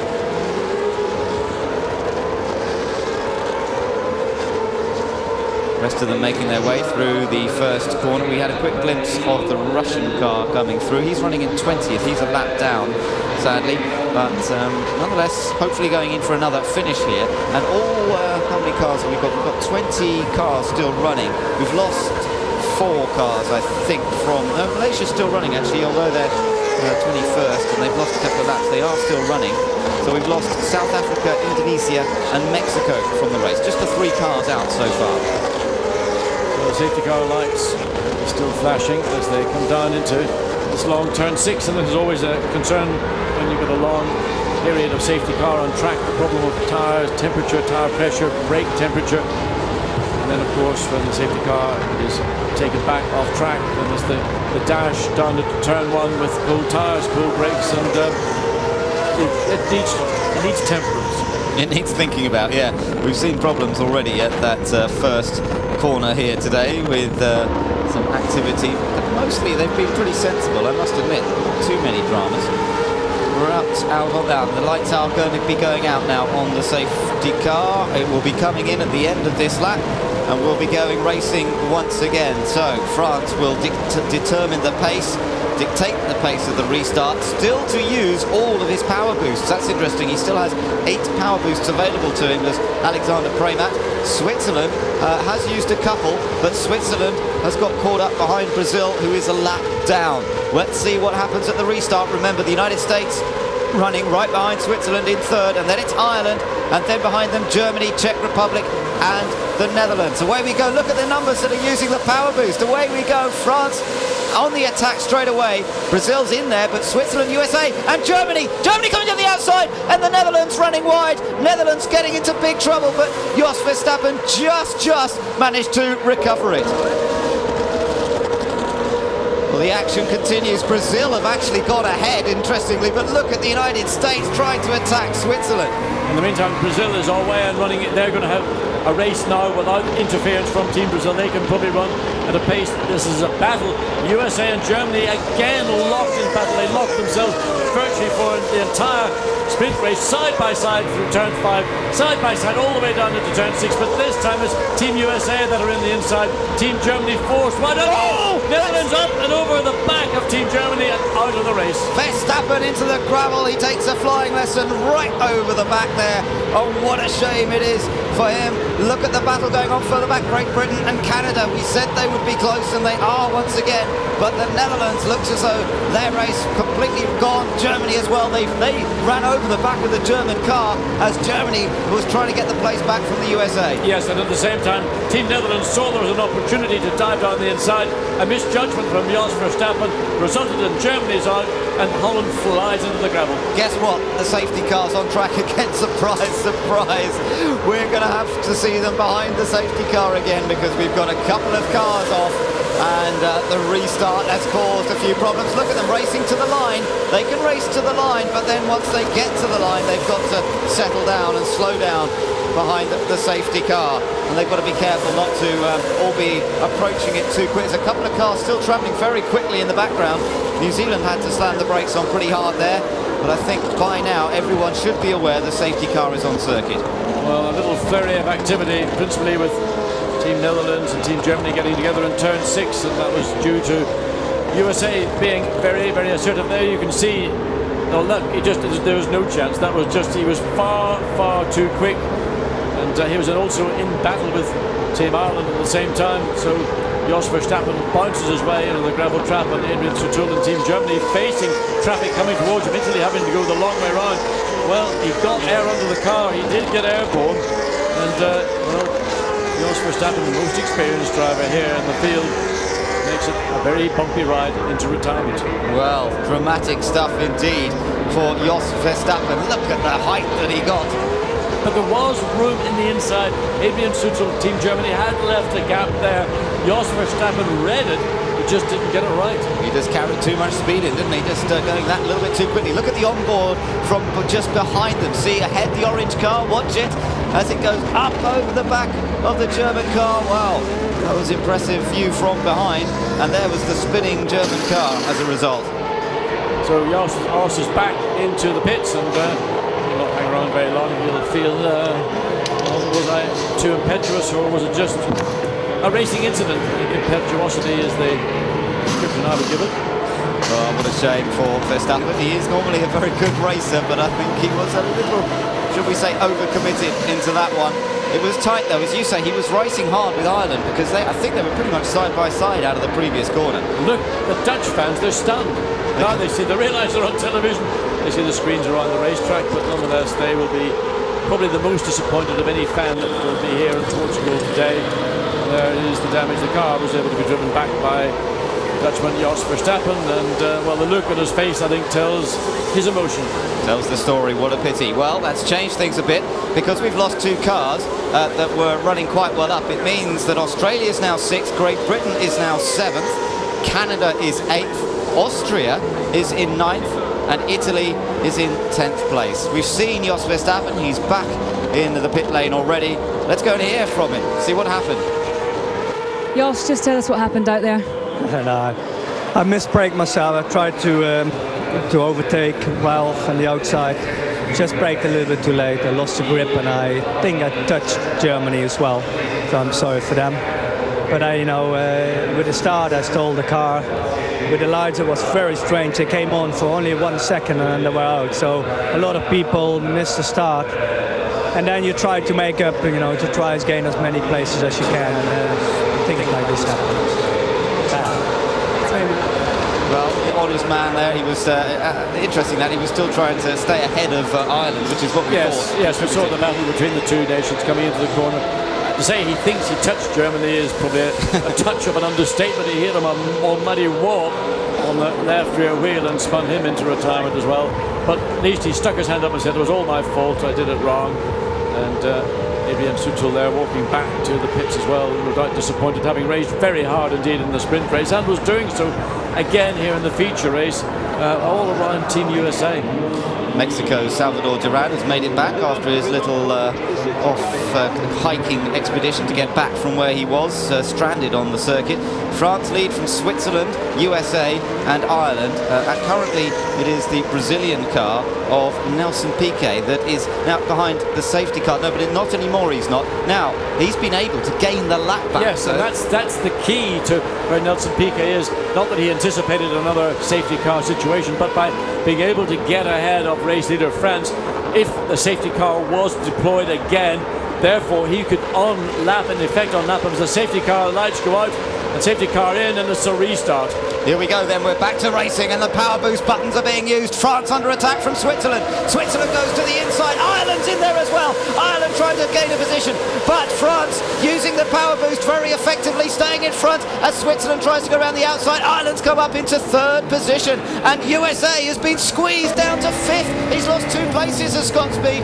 It's France still in front. We're riding on board Switzerland and Ralph Furman drove beautifully on the restart there. He's up to 3rd. And the big loser there, unfortunately, Scott Speed for the USA. Team Ireland came down the inside at an almighty pace, but managed to find track and also get stopped for turn 1. As a consequence, they come out in 3rd place. Well, Austria's got a chance of scoring some points, just tucked in there with Portugal, though Portugal claimed a place off Matthias Lauda right there. Here comes Ralph Furman having a look at challenging for 2nd place, and Team Ireland, and off is McIntosh. Sean McIntosh for Canada, he's off, and that could see another safety car, you never know. Well, the car stopped, I think, at the exit of turn 3, so it's in a position again, which I think the stewards will judge as a pace that the car needs to be removed to safety. They're on board with Thomas Enger, the Czech Republic. He's looking at the back of Team Ireland. driven by Ralph Fairman. Yeah, well, that's tight, isn't it? Switzerland, Ireland and the Czech Republic, they're all racing for second, third, fourth places. Little gap back from Thomas Enger to the Australian car of Will Davison. So it's all very, very tight on this restart. No sign of the safety car coming out yet, though. So they're racing hard. Remember, we've seen the German car going out. He was hit by Jos Verstappen, and we can now hear from Adrian Sutil. Adrian, Jos seems to have already what happened. What's your view? Well, we seem to be struggling for sound a little bit there. Look at this, Italy and Portugal almost running into each other, and Great Britain was there as well. It's all getting tight, and Italy moving right across in front of Portugal. Well, I think that's a move that is considered a block. It was very blatant. Tocacello really just blocked Alvaro Parente, Portugal, as he was coming by, and has allowed Matt Halliday, Team New Zealand, to close up to the back of Portugal, and that was an aggressive move, overly aggressive in my opinion.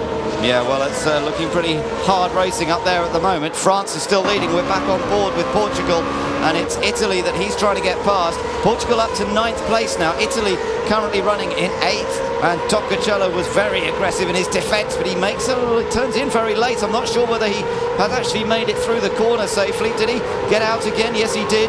Up front, the Czech Republic running in 4th position behind Team Ireland. Ralph Furman is 3rd at the moment for them. USA is back in 5th, Australia 6th, Italy is in 7th, Great Britain in 7th, Italy 8th, and then Portugal 9th. But Team Switzerland and Team Ireland have used up all but 2 for Switzerland and 1 for Ireland of their power boost button. So it's going to be used maybe, you know, there's no point in trying to do it right now. There's no value that is not close enough, so it's a question of maybe waiting. If there's another safety car, well, that will be the time to use it. Yeah, there's no sign of the safety car coming out. I think they may well have been able to move that stricken car of Canada. You can look at the power boosts and they're not being used. The Czech Republic still has 6 to use, though. The Czech Republic is maybe the best place of the 3 cars, 2nd, 3rd and 4th. Italy versus Portugal right behind them. This is the New Zealand car, but in fact New Zealand is not up there in terms of position. They're a lap down, so they're actually running in 16th place. Brazil, Nelson Piquet, I mentioned he reclaimed his lap. Well, in fact, he didn't reclaim the whole lap because he didn't have time to catch up to the back of the train before the safety car released the field. So Piquet's actually in clear air. He's currently in 15th place, but he's a long way off the pack. So what he needs is another safety car period. But Brazil have still captured the fastest lap of this race, so that is 1 point possibly that will go to Team Brazil. Well, that's what a dramatic feature race it's proving to be, but it's France that have been in control from start to finish, and he's judged the restart beautifully well so far, and he's opened up a 3.4 second lead over Switzerland. Ireland behind now. Further back, Great Britain running 7th, Italy 8th, Portugal 9th. Then the next man in position is actually Austria. There he is, Matthias Lauda. He's in 10th place, looking for the final point here in the feature race. Behind him, Lebanon are running 11th, and then China, Pakistan, India and Brazil. But Brazil, despite Piquet's quick laps, is some way still behind this group. There is our race leader. It is Alexander Preymat of France, and the pit stops have been completed. The restarts have been completed. So far, so good. He's looking to take both victories. But it's the 3rd car in this line of 3 we've got to keep an eye on. Thomas Enger, Czech Republic. He's still got lots and lots of use of power boost button as Italy makes, and what's happened to Great Britain? Great Britain has slowed right down. Portugal getting into a bit of a slide. There's problems for Robbie Kerr. Great Britain has slowed right down. He's dropped behind several cars, and he's got a mechanical problem, and he's not going to be scoring any points here in Portugal by the looks of things. He's still going round, but it's very, very slowly, and he's just letting cars go past. Yes, he's going to make a trip back into the pits, and it looks as all over. Let's have a look again and see if there's a reason why. Whenever he slows down as Italy pulls out and passes, probably doing another 15 miles an hour as they come down into turn 1. Portugal, well, seeking a bit of opportunity there. There's been a battle between Italy and Portugal since that restart after the last safety car deployment. Well, I'm not sure what's happened to Great Britain, but it's obviously something fairly serious, and conversations going on the pit wall there. I'm sure they're probably in the dark as well to know what's happened to the British entry. Well, we'll have to see if we get some news later on. But meanwhile, Portugal is still trying to get past Italy. Italy has more power boosts to use. It has 5 remaining. Portugal only has the 2. Alvaro Parente used his very effectively earlier on today in the start of this race, but now he's going to have to do something special again. And we found that Team Italy and Toccacello have been difficult customers on the racetrack. They've used the racetrack to their advantage. Sometimes they've been on the limit of fairness. But Alvaro Parente, Team Portugal, not close enough. He's using his power boost button, but I don't think he's going to get close enough.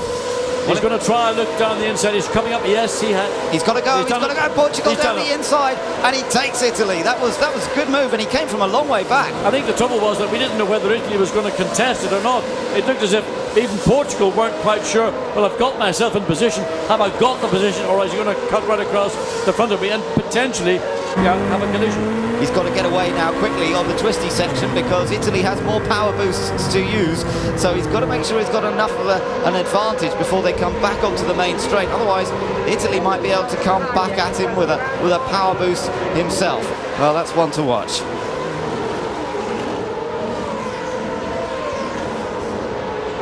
"12 laps to go still, with France leading, Switzerland in second place, Ireland in third, the Czech Republic fourth, and USA in fifth. We saw Germany go out of the race after a clash with the Netherlands driver Jos Verstappen. Let's hear from Adrian Sutil. Adrian Sutil, we all saw what happened. You probably had no warning whatsoever. Yeah, suddenly I had a hit in my rear, and I think Jos was much too fast. It was very sad because I was going quicker and quicker. My car was quite good, and I got some mileage on, and I was on 5th or 4th place in the end. I would have been maybe a podium. I was attacking a maximum. I was very sad. I enjoyed the race, but anyway, next race will be better. I will go on podium. For a man who's had such bad luck, it's nice to see you smiling, Adrian. Thank you. So Adrian Sutil out of this race. We've seen a number go out in the latter stages with various little incidents occurring. Let's just take a look at what happened here when Portugal got past Italy. Yes, you could see the two cars side by side. Italy did make a sort of feint to try and turn in onto the corner to try maybe and intimidate Parente, Team Portugal, but he was so far alongside that was Portugal's corner. But they sort of stood in that position for quite some time on the way side by side into turn one. I don't know what's going on with Great Britain here, John, because he's still out there. He's running in 14th place, and in fact he's in 13th place because he just got back past the Pakistan entry. So something very strange going on with Robbie Kerr's car, not allowing him to run at full pace, or certainly didn't for a little while. Now he seems to be going more quickly again. Well, all we can do is speculate as to what it might be. Clearly he had a problem some 2 laps ago that caused him to lose lots of position and lose pace. Maybe he's been able to adjust something within the car and get that pace back. Brazil managing to recover some lost ground, currently running in 11th, having just got past China.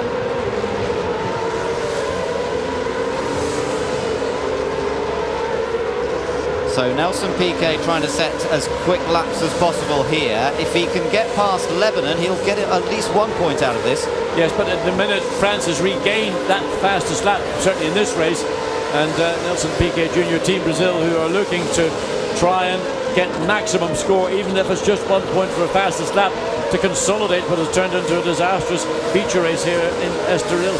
Yeah, great disappointment. That fastest lap is faster than they did in the sprint race, so whoever gets fastest lap now will get the extra point, and it's France at the moment looking for the maximum. But he's got to try and close up on Lebanon here, and should be able to do that fairly quickly. There is the Lebanese car ahead. But the problem for Piquet is he's used all but one of his power boost opportunities.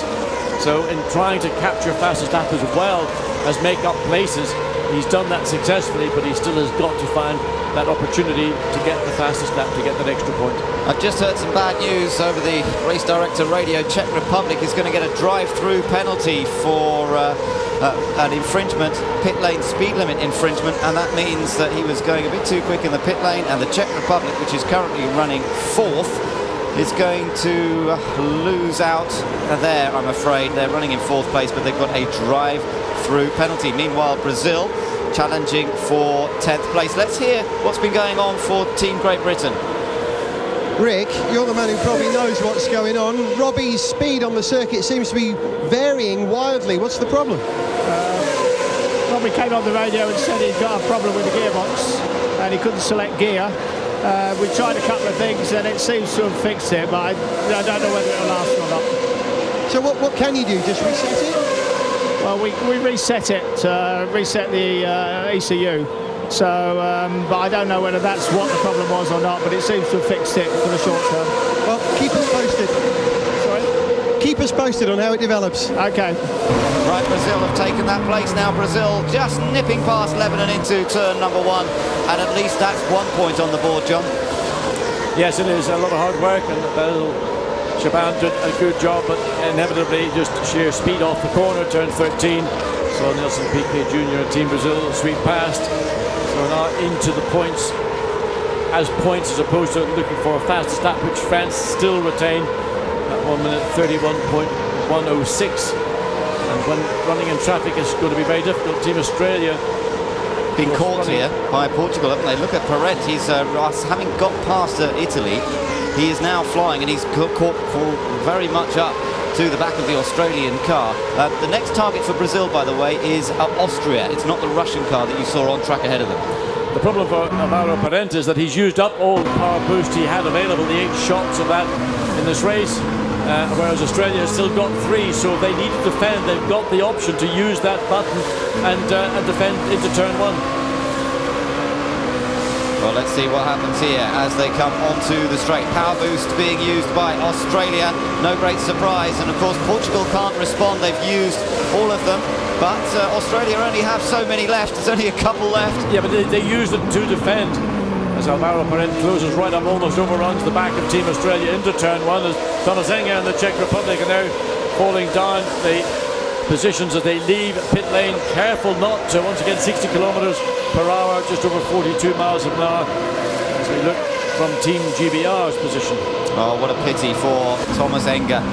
And that drops him down the order. We'll have to see whether that helps the others behind move up into the points. Remember, Lebanon had been passed for 10th place by Brazil. I'm not sure if the Czech Republic will drop that much down the order. We'll see when they come back out. Meanwhile, we're riding on board with Portugal. This is the race for 6th position, remember, with Australia. So Will Davison driving the Australian car and trying to fend off the Portuguese driver on home soil, Alvaro Perret. Alvaro Perret's had a tough full day, both in the sprint race now and the feature race, running behind a car which potentially is slower than him, but not being able to find the position.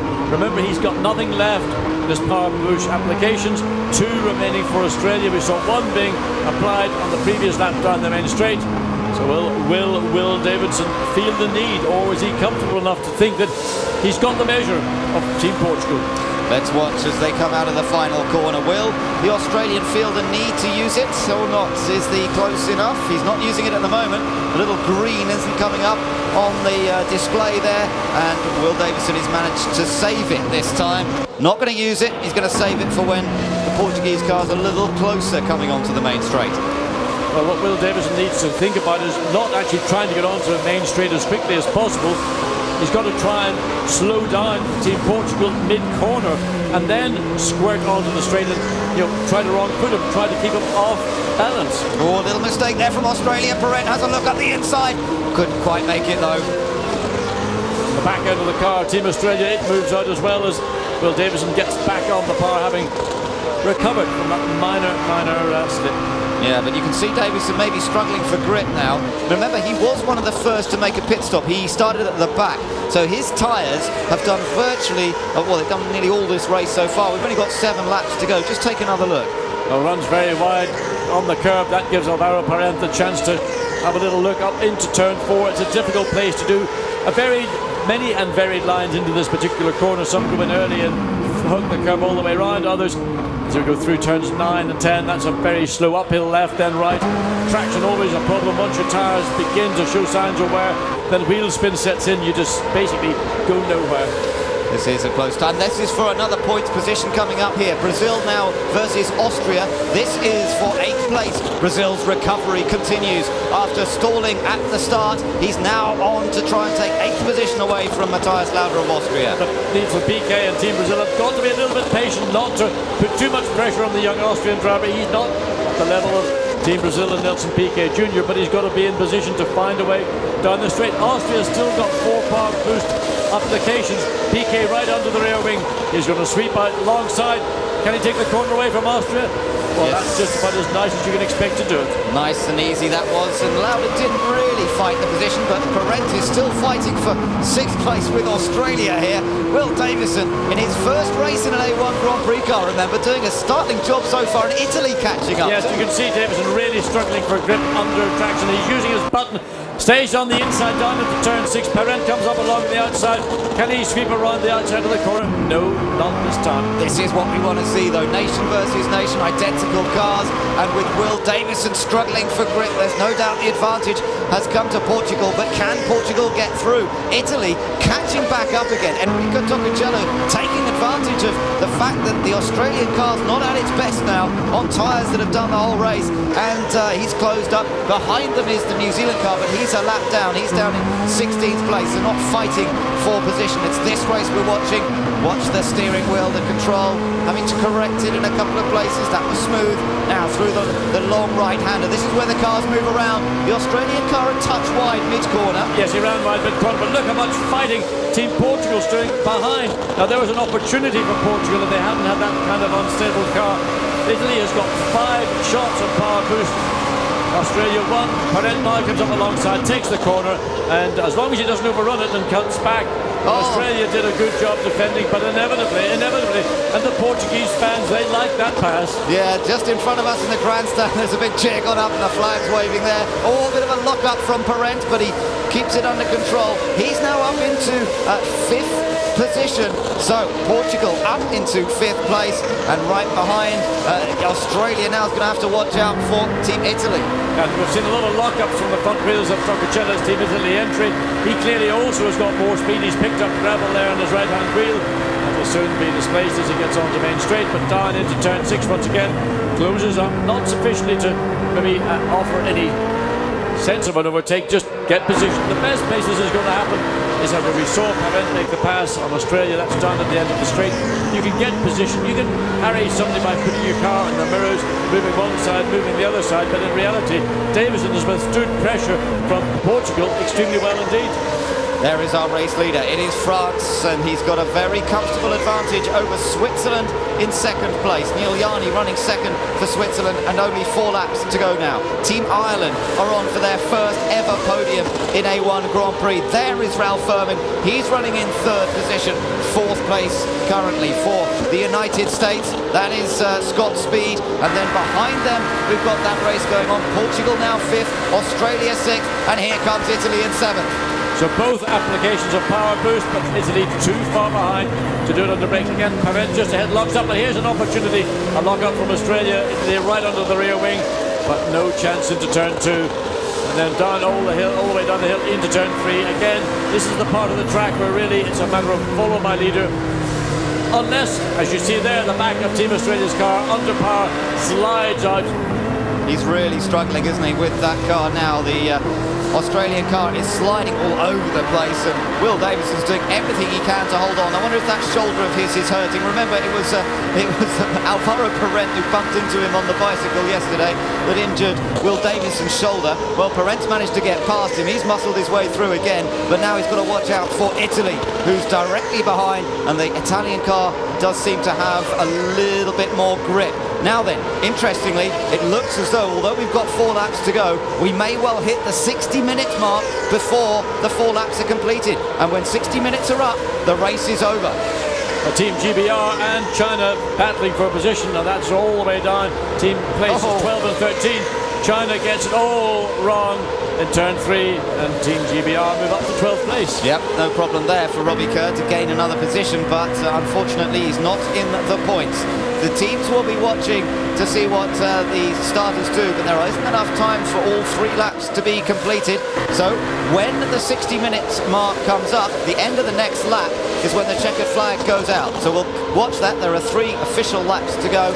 It might be over just before that. Let's wait and see. Australia, then Italy, still racing hard here for position. This is for 6th place. Portugal are up into 5th. You might be wondering, what about Brazil? Well, Brazil are in 8th place now, but they're quite a long way behind this particular They're 6.8 seconds behind, with basically maximum of 2 laps of the 3 that were scheduled for the 36th. Runs wide. Davison, in the back end of the car now. Tocacello has got another opportunity if he can take advantage of it. Well, we go back to the main straight. And once again, Team China got going after that spin down in turn 3 a lap ago. Yes, the Czech Republic, who had that drive-through penalty, are now 9th. So Thomas Enger, who had to come through the pits, he's in 9th position. Austria have the final point at the moment. Matthias Lauda is currently running in 10th place. Lebanon 11th, and Great Britain back into 12th, but they're 4 seconds behind Lebanon. So I'm not sure whether Robbie Kerr's going to be able to close that up. Car's still not perfectly right, obviously, for Great Britain, but he's managing to do something with it. Well, Australia still holds on to 6th place. There's still pressure coming from Italy. The back end of the Team Australia car not very much good, particularly in the low speed corners.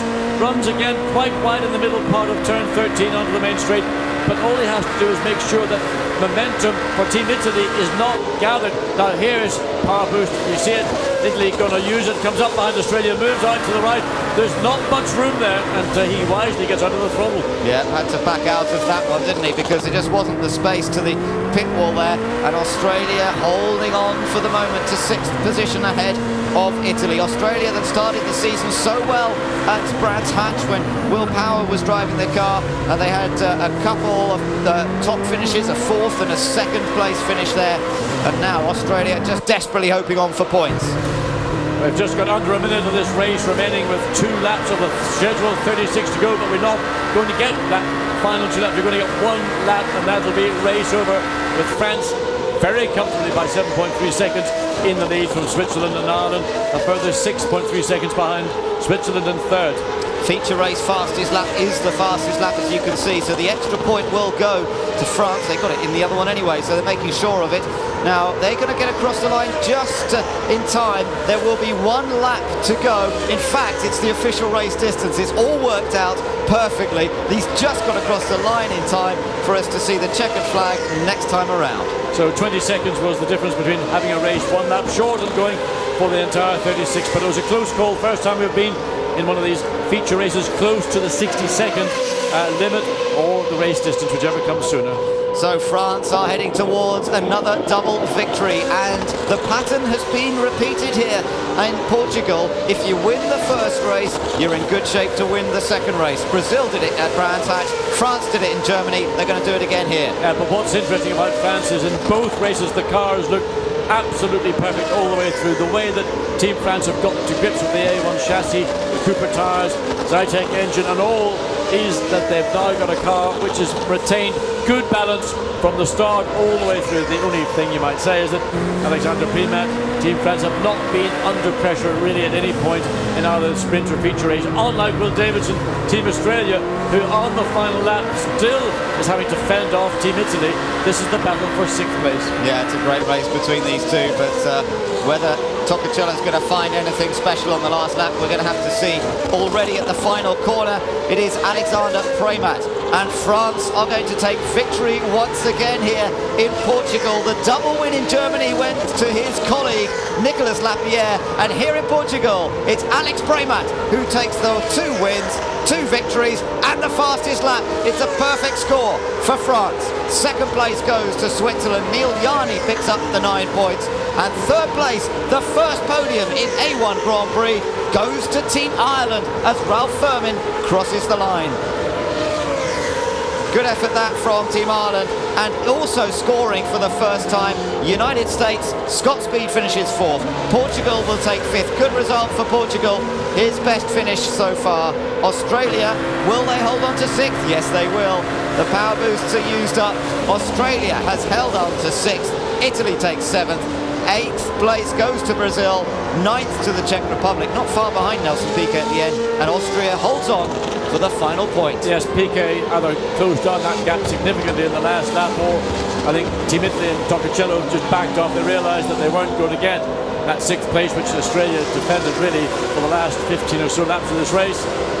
And then we look there back at Alvaro Perez as he comes down. And Team China also comes across the line, finishes 14th in spite of a spin when involved in a battle with Team GBR, Robbie Kerr's car. Saw a bit of a celebratory move for Basil Shaban of Lebanon. That's their best result. The Lebanon finished in 11th place, so they can have something to celebrate. Unfortunately, they were just out of the points. They missed out by 1 position. But Lebanon scoring an 11th place finish, their best result so far. Great Britain ended up in 12th, ahead of India, China. Pakistan finished in 15th, just saw them crossing the line. And Alvaro Parent really enjoying this slowdown lap. He can maybe relax a little bit now. I think the pressure's definitely been on him this weekend on home soil, but he has performed well. He's lived up to the expectations, particularly in that race when he managed to fight his way through the order a little bit, had some problems, dealt with those and recovered to finish in 5th position. But France have been the ones to beat once again. Double win.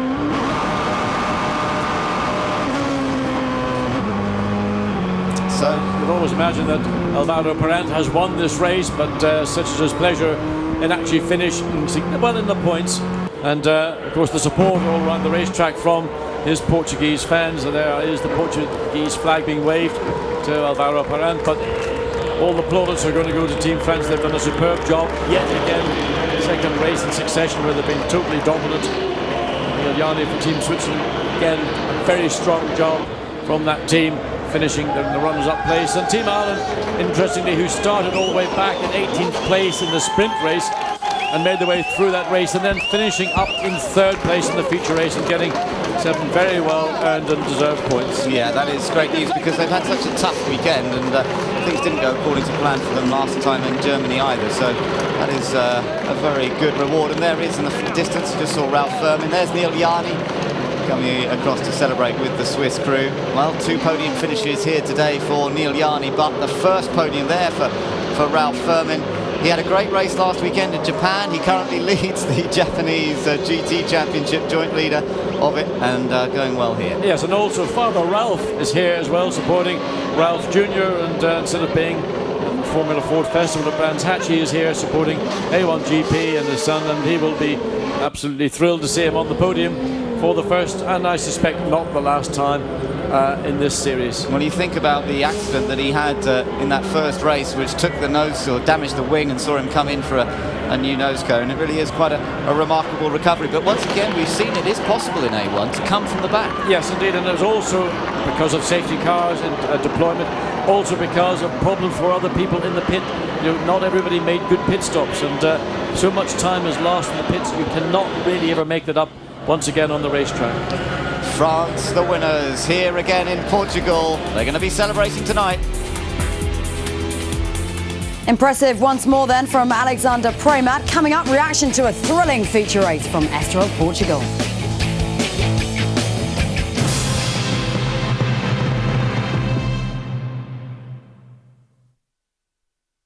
November on Sky Sports. The Tour Championship, the WGC Algarve World Cup and the LPGA Championship. The Autumn Internationals with England, the Australia, New Zealand and Samoa, plus Tri-Nations Rugby League. Top-class tennis from the Masters Cup. A1 Grand Prix continues from Australia and Malaysia. England's tour of Pakistan and Australia v the West Indies. November on Sky Sports.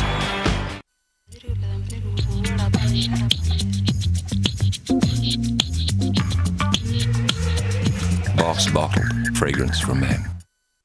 You know what? What? This next scene always makes me laugh. See, unless you get a little bit crazy. Again? Oh no, we'll never survive. Beat him! Cross it! Yes! 1-0! Want incredible entertainment experiences in your lap? Get Intel Centrino mobile technology in your laptop.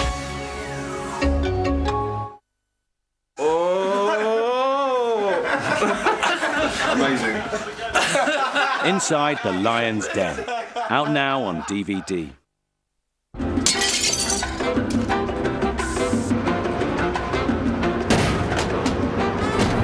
Sure for men, it won't let you down. Monday, happy days. Tuesday, Wednesday, happy days. Thursday, Friday, happy days. Saturday, holiday. Moving all week with you. These days are ours. Share them with me. These days are ours. Happy and free. These happy Citroën C3, designed for happy days.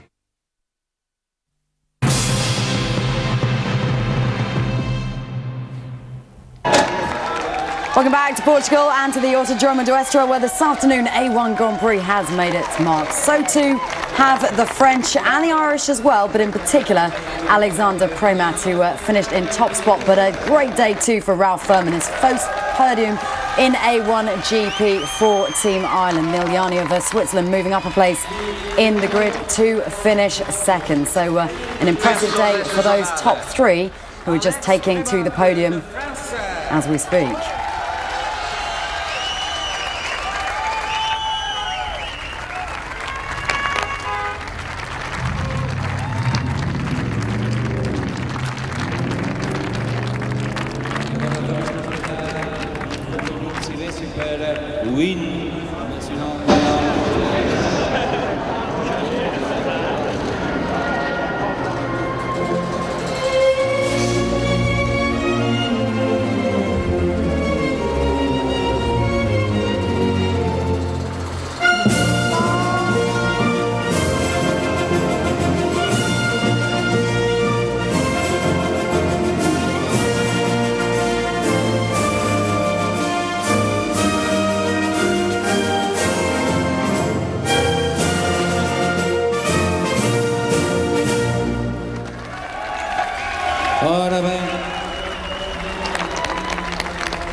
Great day for the French, in particular for their driver today, Alexander Prix, who finished the day as winner of both races, finishing first in the feature race as well as the sprint. Neil Yarni moving up a place on the grid for Switzerland to finish second. Ireland and Ralph Furman, the first podium in A1 GP for the USA at Scott Speed, and the best finish for him so far. Host of others also looking impressive, including Alvaro Parento, the home talent for Portugal there. OK, let's get the thoughts to what was a pretty thrilling feature race from my studio guests, Keith Hewen and Andy Prio in the studio. Let's start right at the beginning, Keith, with that, what we can best describe as a disaster start for Brazil and subsequently for the Netherlands. Yeah, Jos Verstappen really did well. It looked like Brazil obviously stalled on the line, but Jos Verstappen looked to me like he was rolling but couldn't quite get around, couldn't see a way around the Brazilian car in front of him. We'll find out, I'm sure, whether Jos Verstappen did actually stall as well in unison, but two of them not being able to start. Disaster for Brazil, but what a race. I am still absolutely distinctly breathless. I've not seen a motor race quite like this for some years, I've got to say. Absolutely fantastic. What a day's entertainment. After that, things got more and more interesting for Jos Verstappen. To quote him, he says, "I think I touched Germany," a little bit later on in the race. Touched Germany? Did a little bit more than that, didn't he, Andy? We'll see this in due course. Absolutely. Incredible situation here as they go down to turn one. I mean, look how... I mean, actually, this could be touring cars, Andy. Absolutely. I mean, that was a really exciting start, and I thought we were going to see a first corner incident there, but France, I think, just bogged on the line a little bit, and that gave Eng a good chance and Switzerland to get the run on him, but he defended well and managed to maintain his position. But what an awesome event we've just seen in front of us there. It's just amazing. Promised you pictures of Jos Verstappen there to come shortly, but let's just show you this power boost incident, which was pretty interesting stuff between Robbie Kerr and Thomas Scheckter. Keith, this certainly lived up to the drama that we were promised, didn't we, from Power Boost? Power Boost was the thing that gives you that extra 30 horsepower, and it was used absolutely to best effective, but everybody knew he was going to go straight on, as he did. Robbie Kerr using his head there and sticking it in front of Thomas Scheckter, while the Power Boostee found himself reversing out of the turn. The power boost does not work in the braking zone. It's only meant for a straight line, and well, Mikola was absolutely over the top there, and he was a long way off his braking point. I'm surprised that Thomas left the corner open for so long, and Robbie just sneaked up the inside, which was a great move.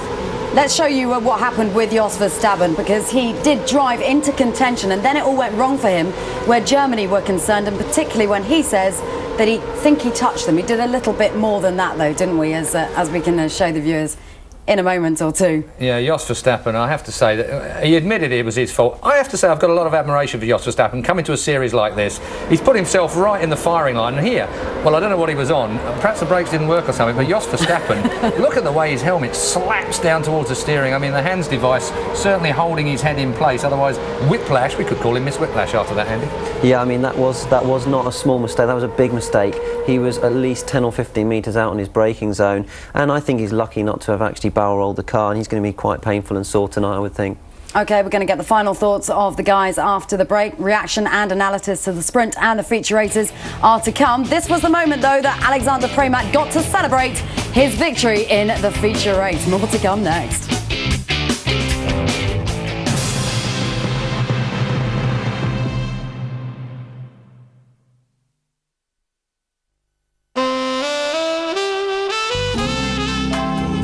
Ford dealers everywhere want you to enjoy a winter break. Just checking, Miss Buxton. Are you enjoying the winter break?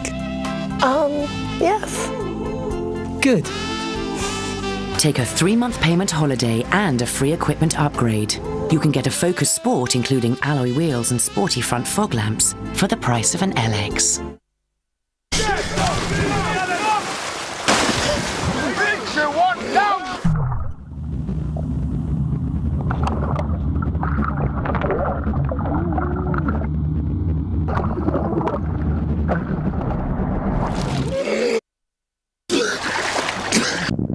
Compose yourself! Compose yourself! Off you go! Good lad! Get away!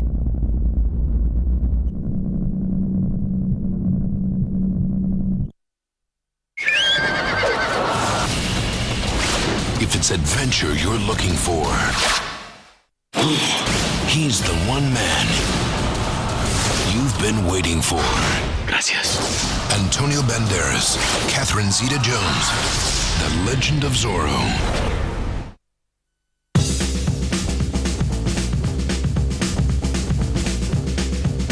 Tidying the garden has never been quicker or easier than with the Leaf Buster Blower Vac from Black & Decker. Our most powerful blower vac yet.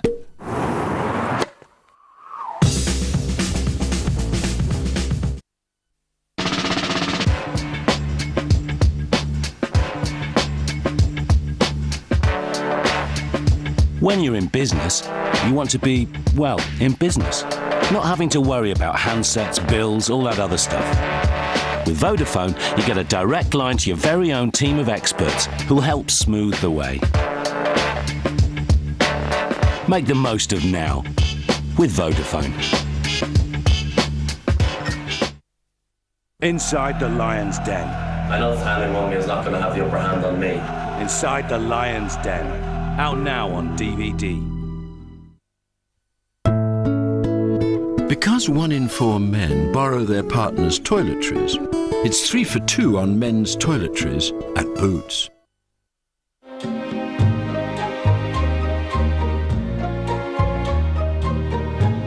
Qué lindos son tus ojos, qué suaves son tus manos. Spray more, get more.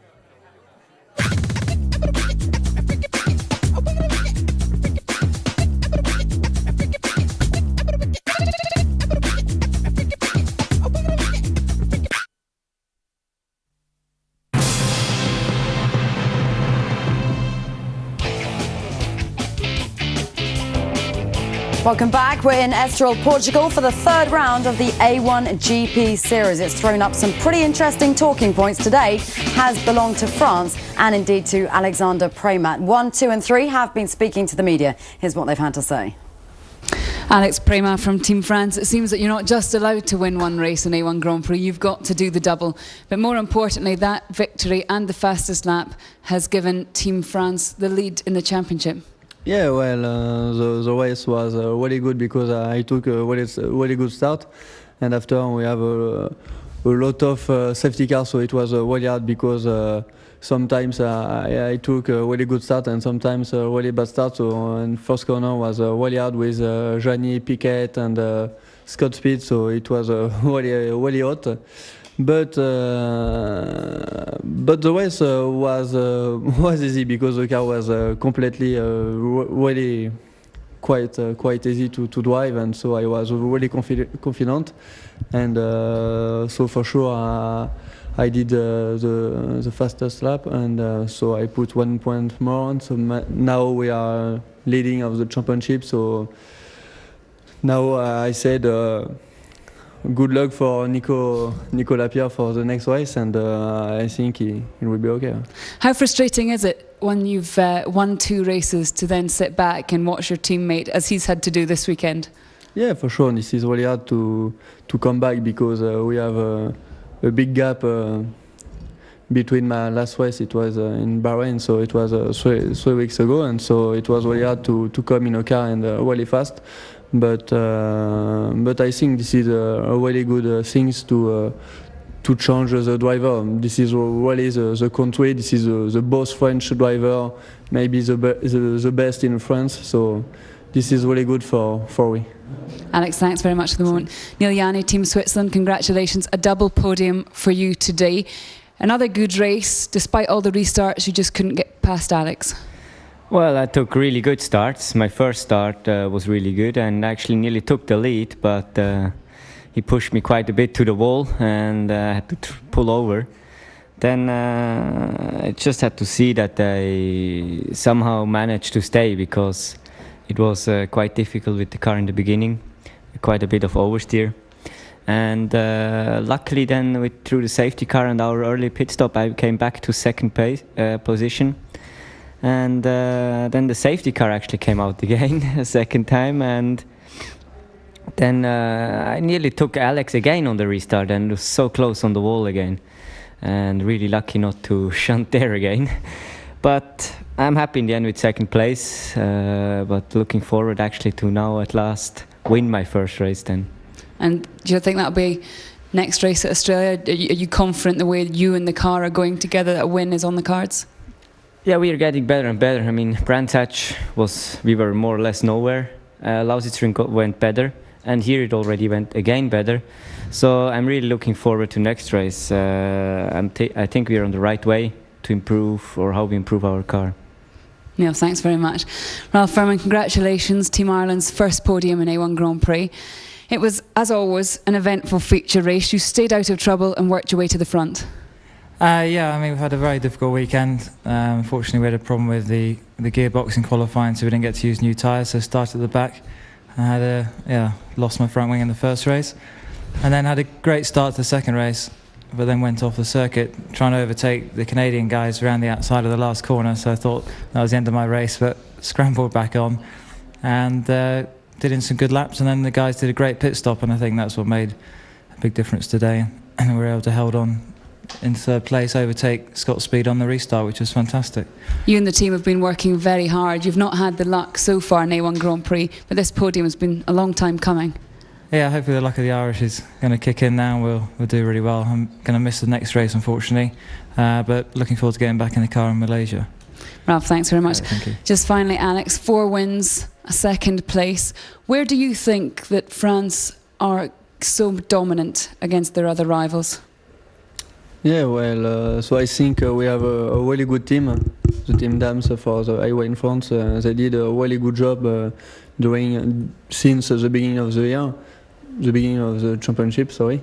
And so Nico Lapierre did a really good job, and me too. So I think this is a really good package, maybe to win the championship. I hope so. Gentlemen, thanks very much. 1, 2 and 3 speaking to Lee McKenzie there, as Ralph Furman said, the luck of the Irish behind him. Bit more than that though, wasn't it, Keith? Bit of skill involved as well. I think so. I mean, the Irish are deserving this anyway. They're a great little team assembled specifically for this particular series. I mean, it's not like they're running a part of another team. Somewhere like Carlin are running three drivers, I think 3 sets of cars out there. But Team Ireland done a great job here. Ralph Furman, he could have been wrong-footed a little bit after the sprint race, but he's fought back really, really well in this. And I think after the restart, he kind of ghosted his way through at one point where we hadn't started to notice him, and then all of a sudden you could see on the screen Ireland moving up. While we're talking about Ireland, we might as well talk about Team GBR as well. And Robbie Kerr had mechanical problems, Andy, but managed to claw his way back to finish 12th. How frustrated must he be, though, with this weekend? Yeah, I feel sorry for Robbie. He's making it really hard for himself at the moment. He's had a few bad qualifying sessions, a couple of bad sprint races, and he's really having to work hard to get the results. He was getting up there into the points, gearbox problems, dropped him back again. He had to reset the gearbox, and you know, no points for GBR today. Might well have been fooled by Portugal and the fact that the home talent had won that race with the way that he was celebrating at the end of it, Keith. But a great race from Alvaro Parente. Particularly considering Portugal stalled in the pits, couldn't restart the car cleanly and clearly. So therefore Alvaro coming through from there, I mean, superb stuff. I mean, take a look at this. All ready to go, then drop the clutch, donk. That's the end of it. Guy has to come out of the garage now with the starting handle, stick it up the back of the car, get the thing fired up. But they are difficult cars to start again if you don't absolutely get it bang on dead right.